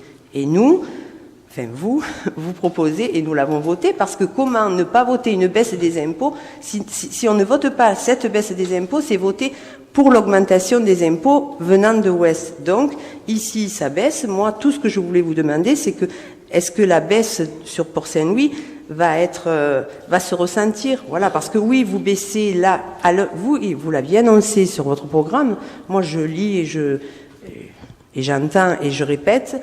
Oui, vous l'aviez annoncé. Alors peut-être vous ne l'auriez pas fait maintenant. Il faut quand même aussi reconnaître que c'est le fruit de l'action de Ouest. Non, je ne vais pas vous laisser poursuivre, Madame Taffignon, parce que il y a un truc que je ne supporterai pas, c'est quand on dit des choses qui ne sont pas exactes. Non. La baisse de la fiscalité, je l'ai annoncée lors de ma cérémonie des vœux. Oui, tout à fait. Avant même que tout ce mécanisme soit imaginé. Donc peu importe les situations environnantes qui font qu'il y a des événements autres qui arrivent annexes, de toute façon, nous étions déjà engagés à baisser la fiscalité et c'est ce que nous faisons. Oui. mais il faut quand même bien dire aussi à la population, moi je suis là autour de cette table et je me dois aussi de dire la vérité. Voilà, je veux dire, on en a déjà parlé, Ouest a préféré, et tant mieux pour toutes les communes du territoire, parce que toutes les communes en ont besoin, parce que Miramas et Port-Saint-Louis ont été longtemps en arrière. Voilà, donc ils abondent davantage, et tant mieux, parce qu'ils préfèrent abonder les nouvelles recettes sur les communes plutôt que de rembourser l'emprunt comme ça l'avait été fait les années précédentes. Voilà. Alors tout ça, c'était pas pour, mais c'est juste pour répondre à Monsieur Kézergue qui s'adresse systématiquement à Monsieur Charrier et en lui disant voilà, il y a ça, il y a quand même une équipe. Je pense que nous n'étions pas quand même 22 personnes irresponsables. Nous avons fait des choix. Vous m'aviez même dit des fois, plusieurs fois en commission des finances, lorsque c'est moi qui l'a présidé, où on avait échangé sur le projet de la piscine, et vous me disiez c'est avec les entrées de Distriport que j'aurais payé le fonctionnement. Vous savez très bien qu'une piscine c'est un gouffre pour toutes les communes et que malheureusement les entrées de Distriport n'auraient pas permis ça, mais bon, ça c'est un autre débat. Mais pour vous dire, Monsieur Kézergue, que quand même moi je ne supporterai pas pendant 6 ans de sous-entendu, Monsieur Charlier, penser qu'on a fait des choses contre la population. On n'a pas eu la même forme, mais le fond, c'est le bien-être des Port-Saint-Louisiens pour nous aussi. Merci, Madame Taffignon. Il est bien ce nouveau règlement. J'aurais aimé avoir un peu plus de précision. Vous dites que bon, le choix avait été fait, c'est un engagement de campagne, vous l'avez présenté à vos vœux, pas de problème. Je dis très bien, à condition effectivement, comme ça a été développé juste avant, qu'on ne touche pas aux services publics, qu'on ne touche pas aux services rendus à la population, etc. Mais moi, je suis pas mathématique. Mais donc hier soir, il y a une hausse qui est votée. Aujourd'hui, il y a une baisse qui est votée. Donc hier soir en intercommunalité, aujourd'hui au niveau de la ville. Concrètement, sur la vie d'imposition de nos concitoyens, ça va représenter combien? C'est bon, Madame Samathiou? Madame Taffignon, finalement, de toutes les interventions, c'est de loin la vôtre la plus pertinente. Et je vais vous répondre parce que vous êtes bien dans le vrai. Ça amuse la salle. Le fond, il est bien dans vos propos. Vous dites que vous suivez avec attention les débats qui ont lieu à Ouest-Provence. Vous n'avez peut-être pas saisi le fond de ce qui s'est passé à Ouest-Provence.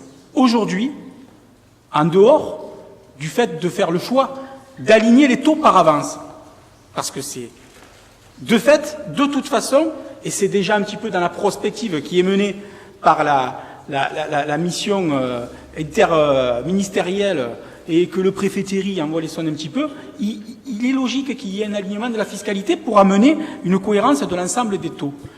Ce choix-là fait partie d'une batterie de décisions prises par les maires de Ouest-Provence pour faire face demain à cet ogre métropolitain, tout le monde a qualifié. Donc, nécessairement, c'est pas le fond, l'idée de dire on va donner les moyens aux communes de baisser la fiscalité. Parce que vous prenez l'exemple de Ouest-Provence, mais l'Aglopole, Salon, toutes les intercommunalités ont voté aussi des alignements des taux. Mais derrière ce qui se passe, la manipulation, elle vient là pour figer des dotations sur le territoire. C'est là le fond du problème et de la situation. Figer des dotations sur le territoire, en espérant qu'elles deviennent pérennes demain. Là où nous partageons avec M. Charrier une certaine inquiétude. Ce qui fait que nous créons là une situation d'avoir une dotation de coopération qui augmente par le biais de l'alignement des taux, par le biais du transfert de certaines charges, par le biais du transfert de certaines compétences. C'est une batterie de décisions qui font qu'avec tout ça, nous avons pu ajuster au mieux la baisse de la fiscalité qui, de toute façon, aurait été effective sur la collectivité. Je ne trompe personne en disant que bien avant que les batteries d'outils face à cette métropole qui arrive, nous nous étions déjà engagés et nous allions le faire dès notre première année de mandat. Parce que tous les politiciens sont venus me voir. Mais tu es fou, jamais la première année, tu peux qu'augmenter la première année. Parce qu'ils auront oublié dans 6 ans. Attends avant de baisser. Je suis pas un politique, moi. Moi, je fais les choses que j'ai écrites, je vais les faire. Et je le dis, je le fais. C'est pour ça que j'agis comme ça. Et oui, Monsieur Charrier, Parce que c'est ça le fond de votre réflexion sûrement. Vous avez dû vous dire en 2009, on le fait maintenant comme ça c'est fait, on oublie, parce que derrière j'entends Madame Samatou qui dit, et elle a bien raison, avoir augmenté, on va dire, l'action sociale, les services en direct. Donc vous l'avez fait, je ne veux pas dire que vous l'avez pas fait, vous l'avez fait. D'accord? Rien que le fait qu'on poursuive tout ça, Madame Samatou, je m'en félicite. Ça veut dire qu'on est capable, nous aussi, contrairement à ce qui a été dit, de continuer à mener une politique qui vient aussi en support de l'ensemble des administrés et même des plus soucieux. Et vous vous apercevrez toujours que dans ce budget-là, nous, et j'en reviens aussi pour faire un petit peu ce laïus sur les associations, nous maintenons notre politique de dire les associations caritatives vont voir leurs subventions maintenues et je redistribuerai mes frais de représentation aux associations caritatives, une fois de plus, comme je l'avais dit lors de ma campagne électorale. Donc voilà, et je vois qu'il n'y a pas de différence entre Martial Alvarez, le maire, et Martial Alvarez, le candidat. Il écrit des choses, il fait ce qu'il dit. Donc ça, c'est une petit clin d'œil à votre propos habituel qui tendrait à faire croire que je ne fais pas face à mes paroles et à mes promesses. Donc voilà, Madame Taffignon, le fond du problème. Nous avons pris une batterie de décisions qui permettent, on va dire, alors Monsieur Charrier dit compenser la baisse des dotations de l'État, mais en quelque sorte, oui, puisque nous projetons une gestion sur les 6 années de mandat. Il faut bien que nous fassions face, d'une manière ou d'une autre, à toutes ces nouvelles qui vont nous arriver. Et d'un côté, vous nous demandez de continuer à maintenir une politique ambitieuse, notamment au niveau de social, d'accepter le fait qu'on va diminuer les impôts, de prendre de plein fouet la baisse et de diminuer les dotations des États, et en plus vous voulez qu'on emprunte. Monsieur Charrier, on ne peut pas marcher sur la tête. Alors pour les subventions aux associations, ce que vous dites est très juste, nous investissons 100 000 euros de plus dans le mouvement associatif, parce que nous nous sommes aperçus, alors si je vous la fais comme vous nous l'avez fait pendant 6 ans, parce que Madame Taffignon, vous ne voulez pas entendre pendant 6 ans, vous savez ce que j'ai entendu moi pendant 6 ans? Eh ouais, mais ça c'est le jeu, Je suis désolé. Alors on va essayer d'être plus modéré. Je donnerai la parole moins souvent à Monsieur Kézergue parce que chaque fois qu'il parle, il irrite tout le monde. Monsieur l'adjoint. Et nous allons essayer, chose qui se passe plutôt bien depuis le départ. Je vous en félicite et j'en félicite aussi l'ensemble des élus de l'opposition, qui se passe d'une manière agréable, dans l'intérêt de tous. Donc, Madame Taffignon, pendant 6 ans, peut-être on va dire des choses qui vont remettre en cause la gestion passée. Moi, j'entends que vous vous inscrivez en totale solidarité avec les décisions qui ont été prises par le passé. Heureusement, je vous dirais, puisque vous occupez des responsabilités qui étaient, on va dire, de plus haut niveau sur cette dernière administration territoriale. Il ne cesse de naître des initiatives associatives. Il ne cesse d'avoir ce milieu-là qui se fait fort d'être créateur d'idées, d'efforts nouveaux, et ils veulent qu'on les soutienne. Et tant mieux. En quelque sorte, je dirais, encore plus de travail que je demande à l'ensemble de mes élus ici présents, pour être pertinent dans les choix et pour donner la chance à tout le monde, en matière de solidarité. Oh, attendez, Monsieur Charrier. Et vous pourrez regarder que le petit détail. On dirait Steve Jobs de Apple. Alors, on investit 100 000 euros de plus. On investit 100 000 euros de plus dans le monde associatif. Et vous allez nous dire, c'est pas assez, c'est ça? Non, alors voilà, maintenant j'y viens. Vous qui êtes adeptes de la solidarité, vous qui comprenez qu'il faut aider toutes les initiatives qui pourraient naître, c'est bien cette mission que j'ai demandé aux élus. Vous allez rencontrer toutes les associations et vous allez être attentifs. Je vous demande à chacun d'entre vous de prendre en compte l'intérêt général et de voir quels sont... Non mais Monsieur Charrier, je ne vous reproche pas de ne pas l'avoir fait, je vous dis ce que j'ai fait moi. Et ce que nous faisons ensemble avec mon équipe. Je vous demande de faire attention à la pertinence et aux souhaits et aux demandes qui sont apportées. Donner la chance à tout le monde et surtout avoir une logique ambitieuse, c'est-à-dire et pertinente sur des initiatives qui pourraient être génératrices en priorité d'emploi, de recettes supplémentaires, de bien-être pour les collectivités, pour la commune, pour les administrés, enfin tout ce qu'on peut attendre de ce monde associatif qui est riche. Rencontrez tout le monde, faites votre analyse. Moi, je vous dis, en fonction des éléments XY, combien nous pouvons consacrer, parce que c'est comme ça qu'il faut s'habituer à gérer, Monsieur Charrier, et je vous le dis, j'ai pas honte de le dire, c'est comme ça que je fais. Je prends le budget, je détermine des enveloppes dans lesquelles il faut que ça rentre, on les fixe, je regarde comment on va remonter au travers des délégations de mes élus, de mes adjoints, les souhaits, et après je leur dis la vérité. Ça ne va pas rentrer dans l'enveloppe. Qu'est-ce qu'on fait? C'est ce qui s'est passé pour le monde associatif. Les associations ont été rencontrées, les demandes de subvention ont été déposées, on a pris en compte les besoins de chacun, et les élus sont remontés avec des arbitrages et des souhaits qu'ils voulaient voir être exaucés. Alors c'est sûr, vu que je leur avais dit préserver ce qui est l'existant. Dites-vous bien qu'on préserve ce qui est l'existant et on voit ce qu'on peut faire de plus si c'est nécessaire et c'est justifié. Et pour ceux qui n'avaient pas encore de subvention, comment on peut les aider? Ils sont revenus, mes élus, avec les souhaits de tout le monde. Mais c'est normal. Je veux dire, quand on écoute les gens de bonne volonté qui viennent vous rencontrer et qui ont des projets, vous êtes comme moi, vous avez géré. J'ai bien mesuré que vous avez géré parce que constamment ça a augmenté. On s'inscrit dans le même effort. On fait aussi augmenter l'enveloppe générale. Mais à un moment donné, c'est trop. Et ils sont revenus, les élus, avec une enveloppe qui dépassait de X euros, je ne me souviens plus, le budget qui était alloué. Et je leur ai dit, bon, de toute façon, on ne peut consacrer que cette somme. Parce que c'est comme ça, il faut qu'on ait des objectifs, on va dire, pour ne pas mettre en péril le budget de la collectivité. Et j'estimais que d'augmenter de 100 000 euros l'enveloppe destinée aux associations, c'était un investissement sincère, sérieux de la collectivité. Et ça rentre pas. Comment on fait? Eh bien, c'est bien simple. J'ai pris les arbitrages tels qu'ils me les ont ramenés et je leur ai proposé une solution. J'ai calculé l'écart qu'il y avait entre les souhaits et l'enveloppe et je leur ai dit, pour y arriver, il faudrait qu'on applique un taux correctif de 3% à l'ensemble des associations. À l'ensemble des associations. Quand je dis l'ensemble des associations, mes élus sont un peu élevés et m'ont alerté sur le fait que, non, les associations caritatives, c'est quand même quelque chose. Oui, c'est vrai. On sort les associations caritatives. Et toutes les autres se sont vues appliquer une diminution de 3% du montant qui était né du premier arbitrage. Comme certaines associations avaient vu une augmentation, leur augmentation est diminuée de 3%, mais ils ont leur augmentation. Et d'autres associations, on avait vu le niveau maintenu, comme beaucoup, et que je connais. J'ai pas de honte à aller expliquer au club de handball, et vous connaissez bien aussi mon attachement sportif, à l'étoile sportive, au club de basket, beaucoup d'associations qui ont un niveau d'association, qui avaient un niveau de subvention sur lequel on estimait que on maintenait, on n'allait pas réduire, on maintenait, mais sur l'arrivée, on fait cette réduction qui appelle, on va dire, une solidarité pour que l'ensemble des actions s'exercent et pour que nous continuions à voir une ville où se développe tout un tas d'initiatives.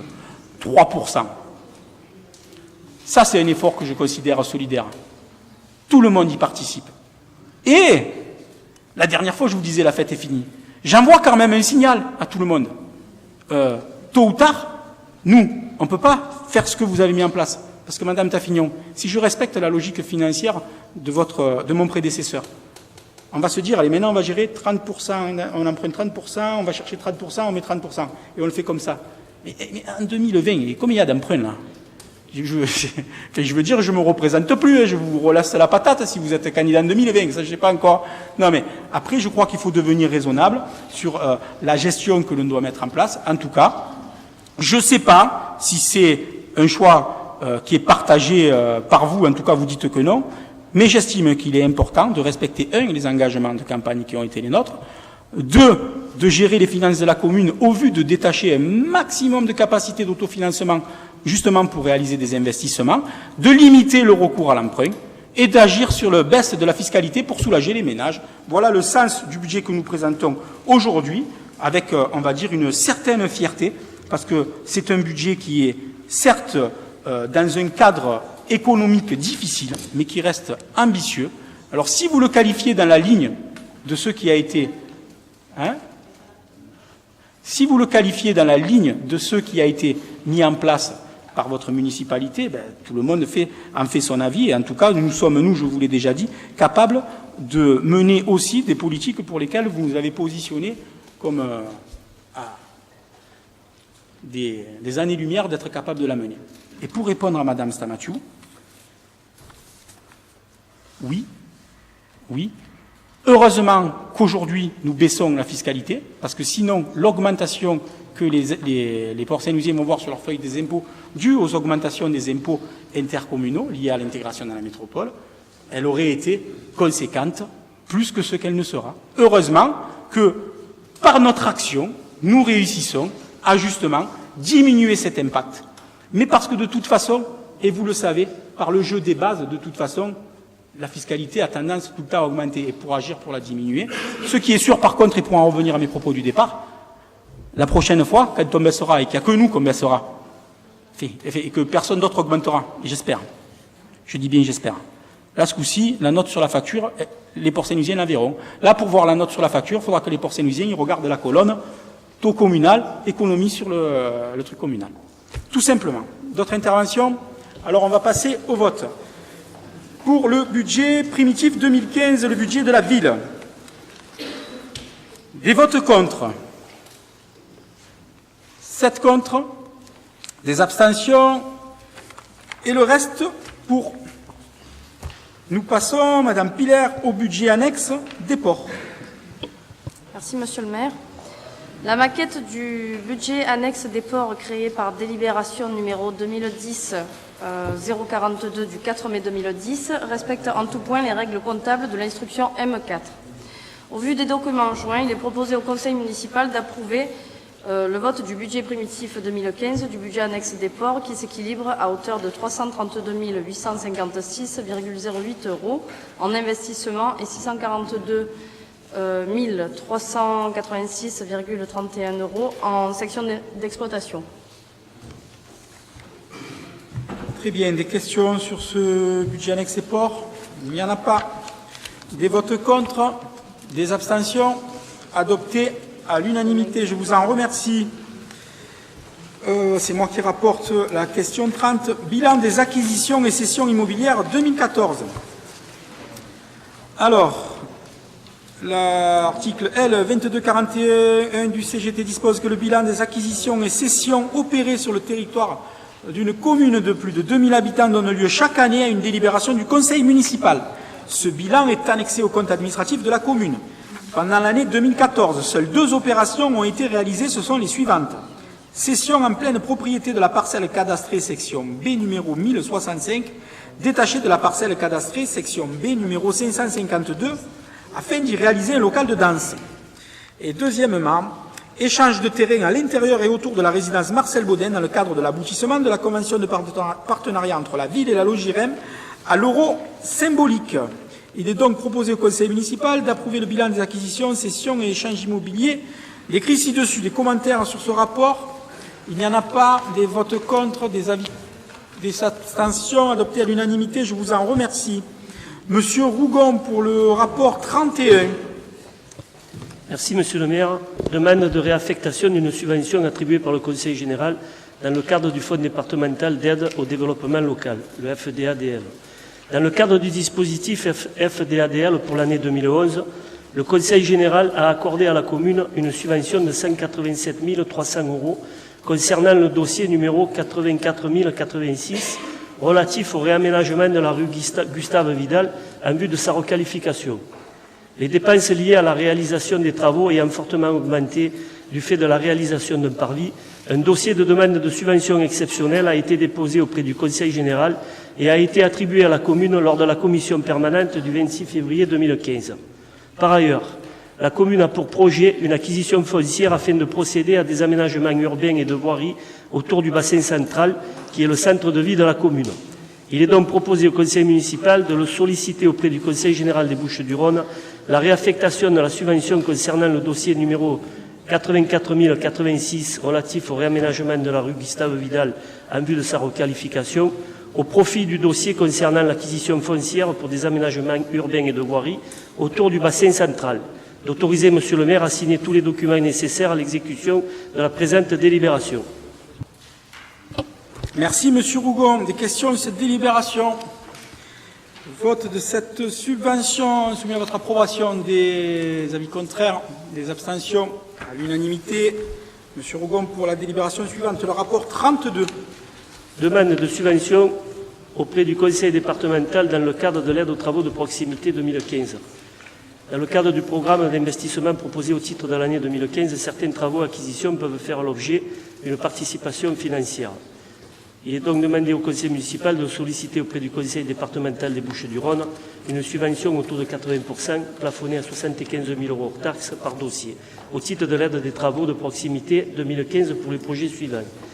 Donc vous avez dans l'article qui vous est joué 7 projets, le travaux de modernisation des réseaux des collectes des eaux pluviales, travaux de création d'un parking aux abords du pôle petite enfance, travaux de modernisation des bâtiments scolaires, travaux de rénovation des équipements sportifs, travaux d'amélioration des bâtiments communaux, travaux de modernisation de l'éclairage public et enfin travaux de remplacement des préaux, écoles Paul Éluard. Il est donc demandé d'autoriser M. le maire à signer tous les documents nécessaires à l'exécution de cette présente délibération. Est-ce qu'il y a des questions sur ce rapport? Il reste des travaux à faire dans les écoles, monsieur le premier adjoint? Encore beaucoup. Ah. Comme je vous disais, monsieur Charrier, vous avez vu. Ah oui, mais non, mais il ne faudrait pas laisser croire à la population que nous aussi, mais nous aussi, on aurait pu dire ah là là, les travaux, le préau il s'est écroulé, comment on va faire Non, ça c'est le jeu, je vous le dis très honnêtement. Vous avez fait votre travail, et plutôt bien pour améliorer, on va dire, les bâtiments scolaires, ça et tout. Ça avait été fait par votre prédécesseur, contrairement à ce que vous vous laissez supposer. Ça sera fait par cette municipalité-là. Et puis pour revenir aux propos qui ont été tenus avant, et parce que je suis tout le temps en bonne compagnie ici, que j'aime bien plaisanter, j'ai le droit. J'ai souvenir à l'époque d'avoir entendu dire, qu'est-ce qu'il croit lui? Il croit qu'il va faire pousser de la pelouse sur le sable aujourd'hui à Port-Saint-Louis-du-Rhône. Non, c'est pas vous qui l'avez dit. Quelqu'un qui l'avait dit. Mais aujourd'hui à Port-Saint-Louis-du-Rhône, nous avons un magnifique stade de football avec une pelouse, comme quoi il y a des investissements qui ont été réalisés pendant X années sans emprunter. Alors pour ce rapport, y a-t-il des avis contraires? Des abstentions? Adopté à l'unanimité, je vous en remercie. Le rapport suivant, le 33, M. Rougon. Demande de subvention exceptionnelle au conseil départemental pour des travaux de voirie pour la tranche 2015.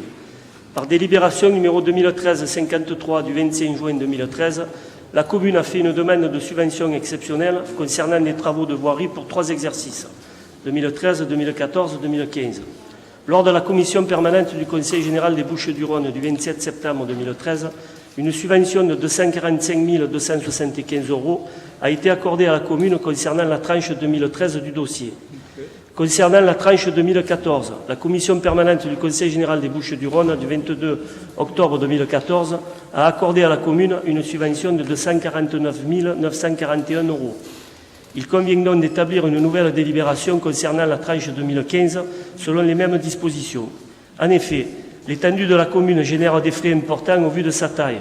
Elle dispose aujourd'hui de 49 km linéaires de route qu'il faut exploiter, entretenir, réhabiliter et améliorer.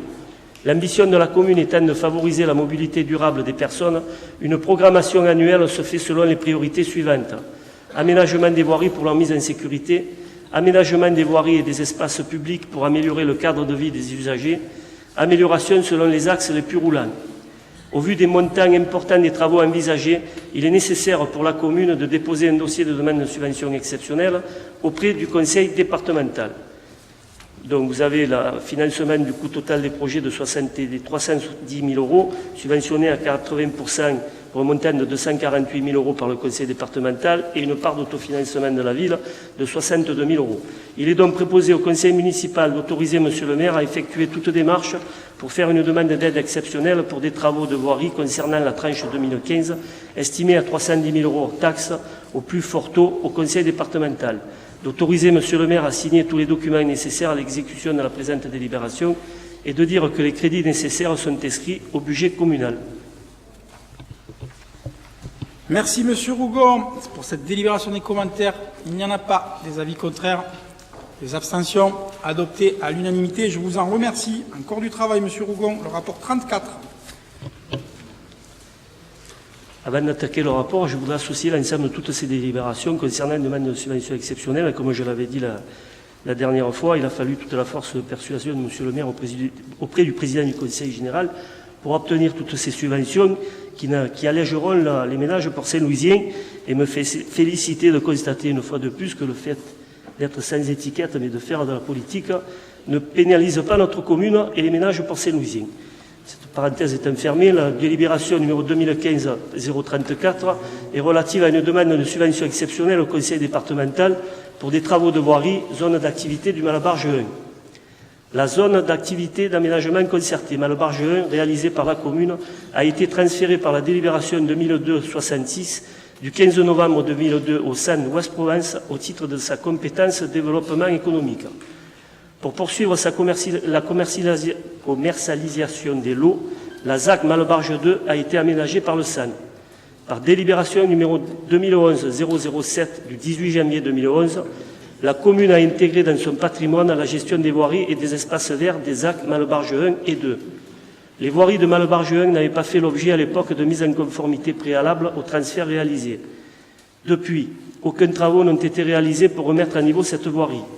Au regard de l'importance du trafic routier dans cette ZAC, il convient désormais de réaliser les travaux de modernisation et de remise à niveau des voiries du Malabarge 1. Au vu des montants importants des travaux envisagés, il est nécessaire pour la commune de déposer un dossier de demande de subvention exceptionnelle auprès du conseil départemental. Coût total du projet, 160 000 € hors taxe. Un montant de 80% est demandé auprès de l'organisme conseil départemental et une part de taux financement de la ville de 20%, soit 32 000 €. Il est donc proposé au conseil municipal d'autoriser Monsieur le maire à effectuer toute démarche pour faire une demande d'aide exceptionnelle au conseil départemental au plus fort taux pour des travaux de modernisation de la ZAC Malabarge 1 estimés à 160 000 € hors taxe. D'autoriser Monsieur le maire à signer tous les documents nécessaires à l'exécution de la présente délibération et de dire que les crédits nécessaires sont inscrits au budget communal. Merci Monsieur Rougon pour cette délibération. Des commentaires, Monsieur Charrier. Sur la délibération elle-même, je n'ai aucun commentaire à faire.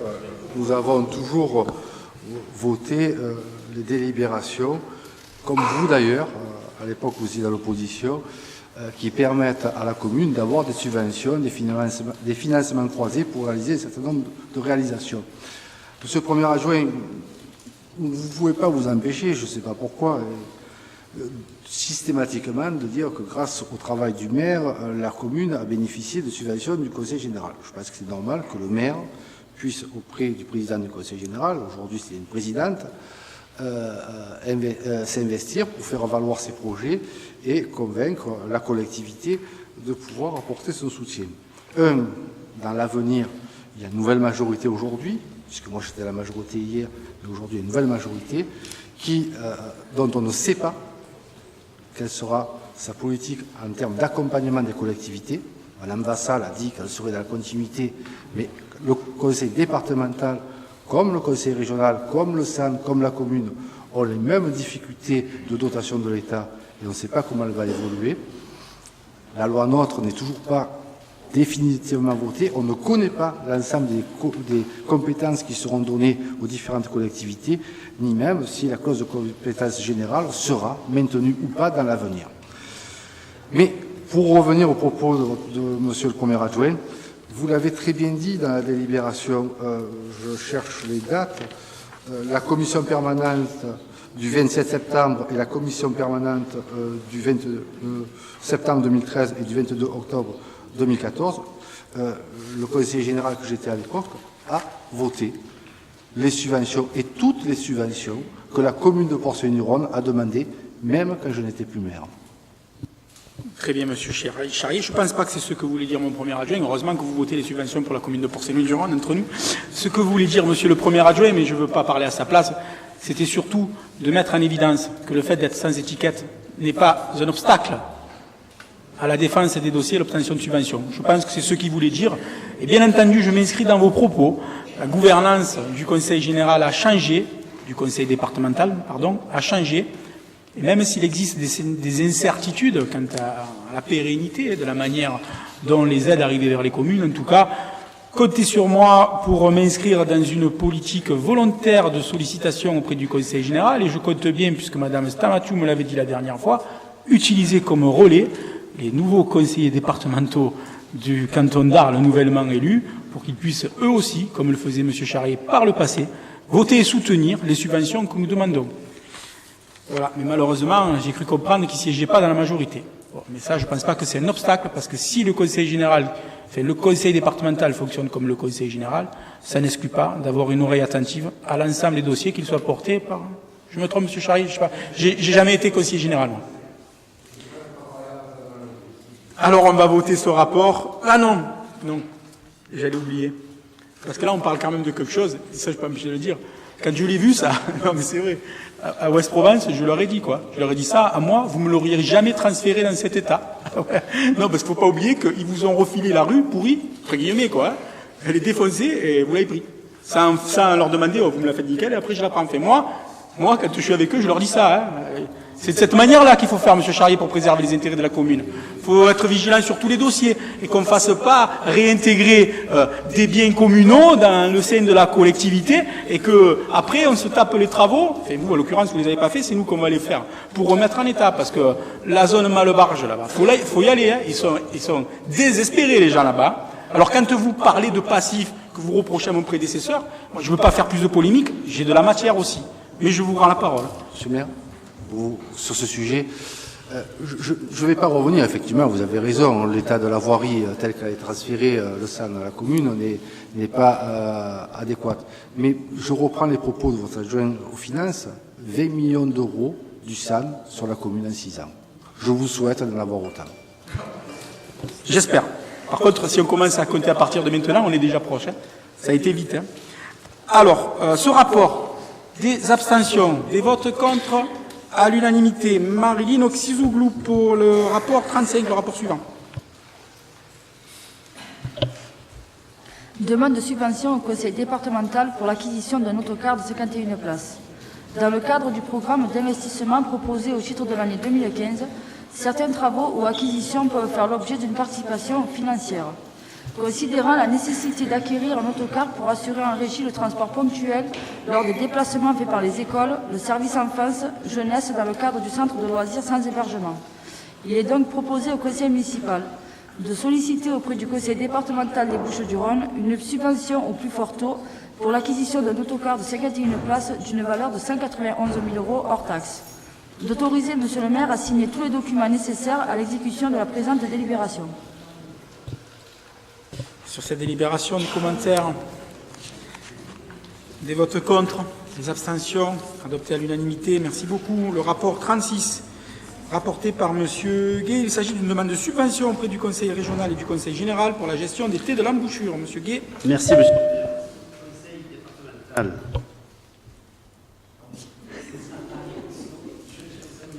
Ça y est pas, c'est dur, hein. Bon.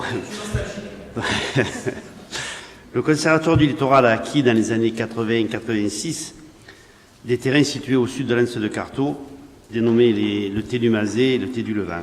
Leur gestion était confiée à la ville en 2000. En 2016, le Conservatoire a acheté sur la commune le Thé de Roustan, 167 hectares, et depuis le 1er janvier 2013 a également confié la gestion à la ville. Dans une logique de cohérence, des réflexions sur la mutualisation des structures de gestion ont été conduites à l'échelle de la Camargue et un transfert partiel de gestion au profit du parc naturel régional de Camargue dans le cadre d'une cogestion de ces sites dont l'été de l'embouchure du Rhône avec la commune de Port-Saint-Louis-du-Rhône a eu lieu dès janvier 2015. C'était une volonté du maire et des élus. La ville conservera la garderie et le suivi hydraulique des sites. Le parc se verra confier les missions dévouées au suivi faune et flore. Ces espaces constituent un écosystème humide, riche, autant pour leur faune que pour leur flore. Et il convient de les sauvegarder et de les préserver. Cette préservation nécessite qu'ils soient gardés. Afin d'aider la ville dans cette gestion et dans le cadre de la convention département-région-conservatoire, le comité départemental de gestion des sites du Conservatoire du littoral, réuni le 12 février 2015, a validé les propositions de la ville pour la gestion et le cofinancement du poste de garde du littoral. Par conséquent, la ville sollicite une subvention à part égale auprès du conseil régional et du conseil départemental pour le financement de ces missions au titre de l'année 2015. Il est proposé au conseil municipal de demander au conseil régional PACA et au conseil départemental des Bouches-du-Rhône une subvention de 7 500 € chacun pour le cofinancement du poste de garde du littoral pour les sites du conservatoire du littoral géré par la commune. D'autoriser Monsieur le maire à signer tous les documents nécessaires à l'exécution de la présente délibération. Merci Monsieur Rougon. Monsieur Gay. excusez-moi, des commentaires sur cette délibération? Il n'y en a pas. Des votes contre, des abstentions adoptées à l'unanimité. Je vous en remercie. Le rapport 37 et la dotation aux écoles pour l'année scolaire 2015-2016. Monsieur Bergenot. Merci, bonsoir à tous. Dotation aux écoles année scolaire 2015-2016. L'article L2321.2 du CGCT stipule que l'acquisition du matériel d'enseignement à usage collectif est une dépense obligatoire à la charge des communes. Par contre, bien que les fournitures scolaires à caractère individuel soient à la charge des familles, la municipalité maintient la gratuité de l'enseignement en prenant en charge cette dépense facultative afin que chaque enfant soit équipé en fournitures scolaires et émet le souhait que les familles ne soient pas sollicitées financièrement pour assurer la scolarité des enfants. À cet effet, la ville de Port-Saint-Louis-du-Rhône contribue à la scolarité des élèves à travers le financement des fournitures scolaires, de l'entretien et de la réfection des locaux, d'intervenants extérieurs, d'une contribution financière aux actions, que sont l'aide locale au projet d'école pour la réussite scolaire, à hauteur de 10 000 €, les classes de découverte à raison de 3 000 € par école, la mise à disposition de moyens de transport afin de permettre aux écoles maternelles de se déplacer vers les structures sportives et culturelles, aux écoles excentrées de participer aux animations de la ville pour un montant de 18 000 €. Les projets voiles qui se déroulent depuis plusieurs années en direction des élèves de cycle 3, regroupant 13 classes, soit 325 enfants, s'étend maintenant à 3 classes de cycle 2, c'est-à-dire 2 classes de CE1, soit 75 enfants de plus, au travers de différents ateliers sur la découverte du milieu nautique et de l'environnement. Le montant des crédits fournitures scolaires est calculé sur la base du nombre de classes et d'enfants de l'année scolaire en cours. Il est proposé de reconduire à l'identique les montants du tableau de répartition pour 2015-2016 et de répartir la dotation aux écoles maternelles et élémentaires, ainsi que la dotation du réseau d'aide comme suit.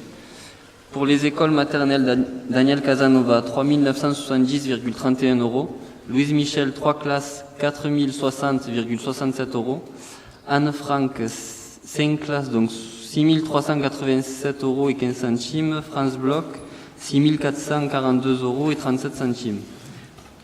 Pour les écoles élémentaires, Jules Verne, 7 classes, 7 950,21 €, Romain Roland, 8 classes, 9 598,84 €, Paul Éluard, 8 classes, 9 563,63 €. Et pour le réseau d'aide spécialisé, 1 908,50 €.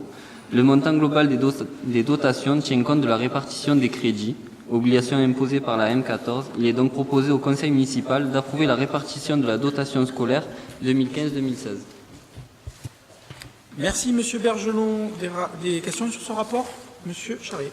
Oui, avant d'intervenir, si j'ai bien compris le rapport, les montants indiqués aujourd'hui sont à l'identique de l'année dernière, c'est ça? Il n'y a pas eu d'augmentation?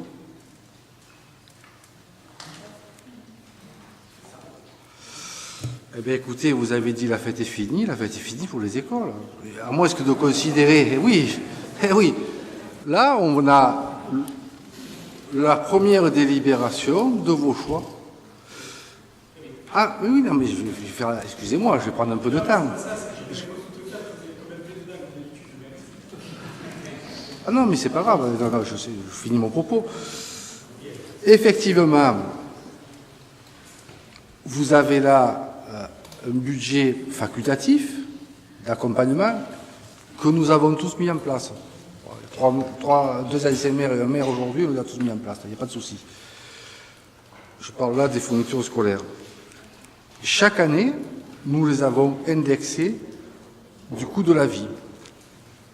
Je pense, pour ma part, que les enseignants qui seront confrontés demain à l'achat de ces fournitures scolaires et de ces activités vont devoir réfléchir à 2 fois à leurs achats. Je ne comprends pas, Monsieur le maire, en ayant 4 millions d'euros d'excédent sur le budget 2014, qu'on n'indexe pas le prix du coût de la vie sur les dotations. C'est juste pour que vous arrêtez de vous inquiéter, c'est quand même indexé sur l'augmentation du coût de la vie. Donc c'est pas exactement les mêmes que l'année dernière. Donc je m'excuse pour la réponse qu'il a volée. Sauf à ceci dit près qu'il y a quand même, entre votre gestion à vous et la mienne, une réforme des rythmes scolaires sur lequel, avec la collectivité, nous continuons à assumer gratuitement pour les Port-Saint-Louisiens beaucoup plus d'heures pour les les enfants qui restent dans les centres périscolaires, ça nous coûte beaucoup plus cher que ce que ça vous coûtait, et pourtant, on diminue les impôts. Monsieur le maire, je laisse finir. Je peux reprendre la parole? Vous me dites que les prix ont été indexés, là? Ah, ben alors, mon intervention n'a pas lieu d'être. Donc, pour ce rapport... Avait induit en erreur. Tout à fait, je m'en excuse, parce que c'est vrai que le taux de la vie, je veux dire, ça doit être pour des montants à l'euro près, à l'augmentation, vous pouvez me la donner, ça doit reprendre quoi? Une dizaine d'euros. Ça ne représente même pas une dizaine d'euros, donc c'est le principe. C'est le principe, vous avez bien raison. Mais sur le principe, malgré les contraintes imposées par l'État et l'application de cette réforme des rythmes scolaires très injuste, ce qui coûte de l'argent à la collectivité, et nous faisons l'effort pour garantir le maintien de la gratuité des activités périscolaires. En plus, nous maintenons en appliquant l'augmentation du coût de l'augmentation de la vie sur les dotations aux écoles. Fabuleux. Mesdames et messieurs, voulez-vous appliquer ce rapport? Des votes contre, des abstentions à l'unanimité, je vous en remercie. Le rapport 38, il s'agit de l'approbation des tarifs de la base nautique. Donc la base nautique municipale est un équipement de qualité qui bénéficie des conditions climatiques qui sont idéales pour découvrir et pratiquer les sports nautiques sur différents supports, planche à voile, kayak, dériveur, paddle, et ceux que l'on soit débutant ou confirmé. Pour son développement, la structure doit proposer un large panel d'activités sportives, éducatives, sociales, sans oublier le volet environnemental. Car située au sein du territoire du parc naturel de Camargue, la réussite d'une base nautique dépend de sa fréquentation en lien avec la diversité de l'offre à proposer aux usagers. Elle a vocation de rendre les sports nautiques accessibles à tous. En temps scolaire, aux élèves des écoles primaires à partir du CE1, aux collégiens par la mise en place de plans voile 13 en partenariat avec le comité départemental de voile 13, aux élèves du lycée Henri Leroy. Hors temps scolaire, le mercredi, aux enfants entre 7 et 12 ans dans le cadre de l'école de voile, aux collégiens dans le cadre de l'UNSS. Durant les vacances scolaires, des stages de dériveurs à partir de 7 ans et planche à voile à partir de 9 ans. Et la pratique saisonnière d'activités nautiques tout public comme le paddle, le funboard, le dériveur pour les débutants et les confirmés, jeunes et ou adultes. Donc pour développer ces activités, il convient de voter les tarifs que je vous propose à votre approbation conformément au tableau 6 juin. Et notre volonté de s'inscrire dans la continuité, vous avez raison, Madame Stamatiou, quelque part, puisque vous avez fait le choix de la rendre municipale, cette base nautique. Il faut poursuivre ce service au public, de rappeler, pour rafraîchir la mémoire, que quand nous sommes arrivés aux affaires, il n'y avait même plus de personnel là-bas, à la base de voile. Il a fallu qu'on remette les maîtres nageurs et tout. Bon, bref, je ne sais pas ce qui s'est passé. Peut-être que c'était... Nous avons fait le nécessaire pour remettre en activité ce service au public, l'alimenter. C'est ce que nous continuons à faire aujourd'hui, pour vraiment utiliser ce potentiel fabuleux de développement pour la commune, qui est cet environnement, on va dire, et je parle en présence du père du champion du monde de kitesurf, un environnement marin qui est adapté à la pratique de ces sports nautiques. Sur ce rapport, des questions, des abstentions, des avis contraires adoptés à l'unanimité. Je vous remercie, une séance bien remplie que je déclare close. Bonne soirée, à bientôt, mesdames et messieurs et chers collègues.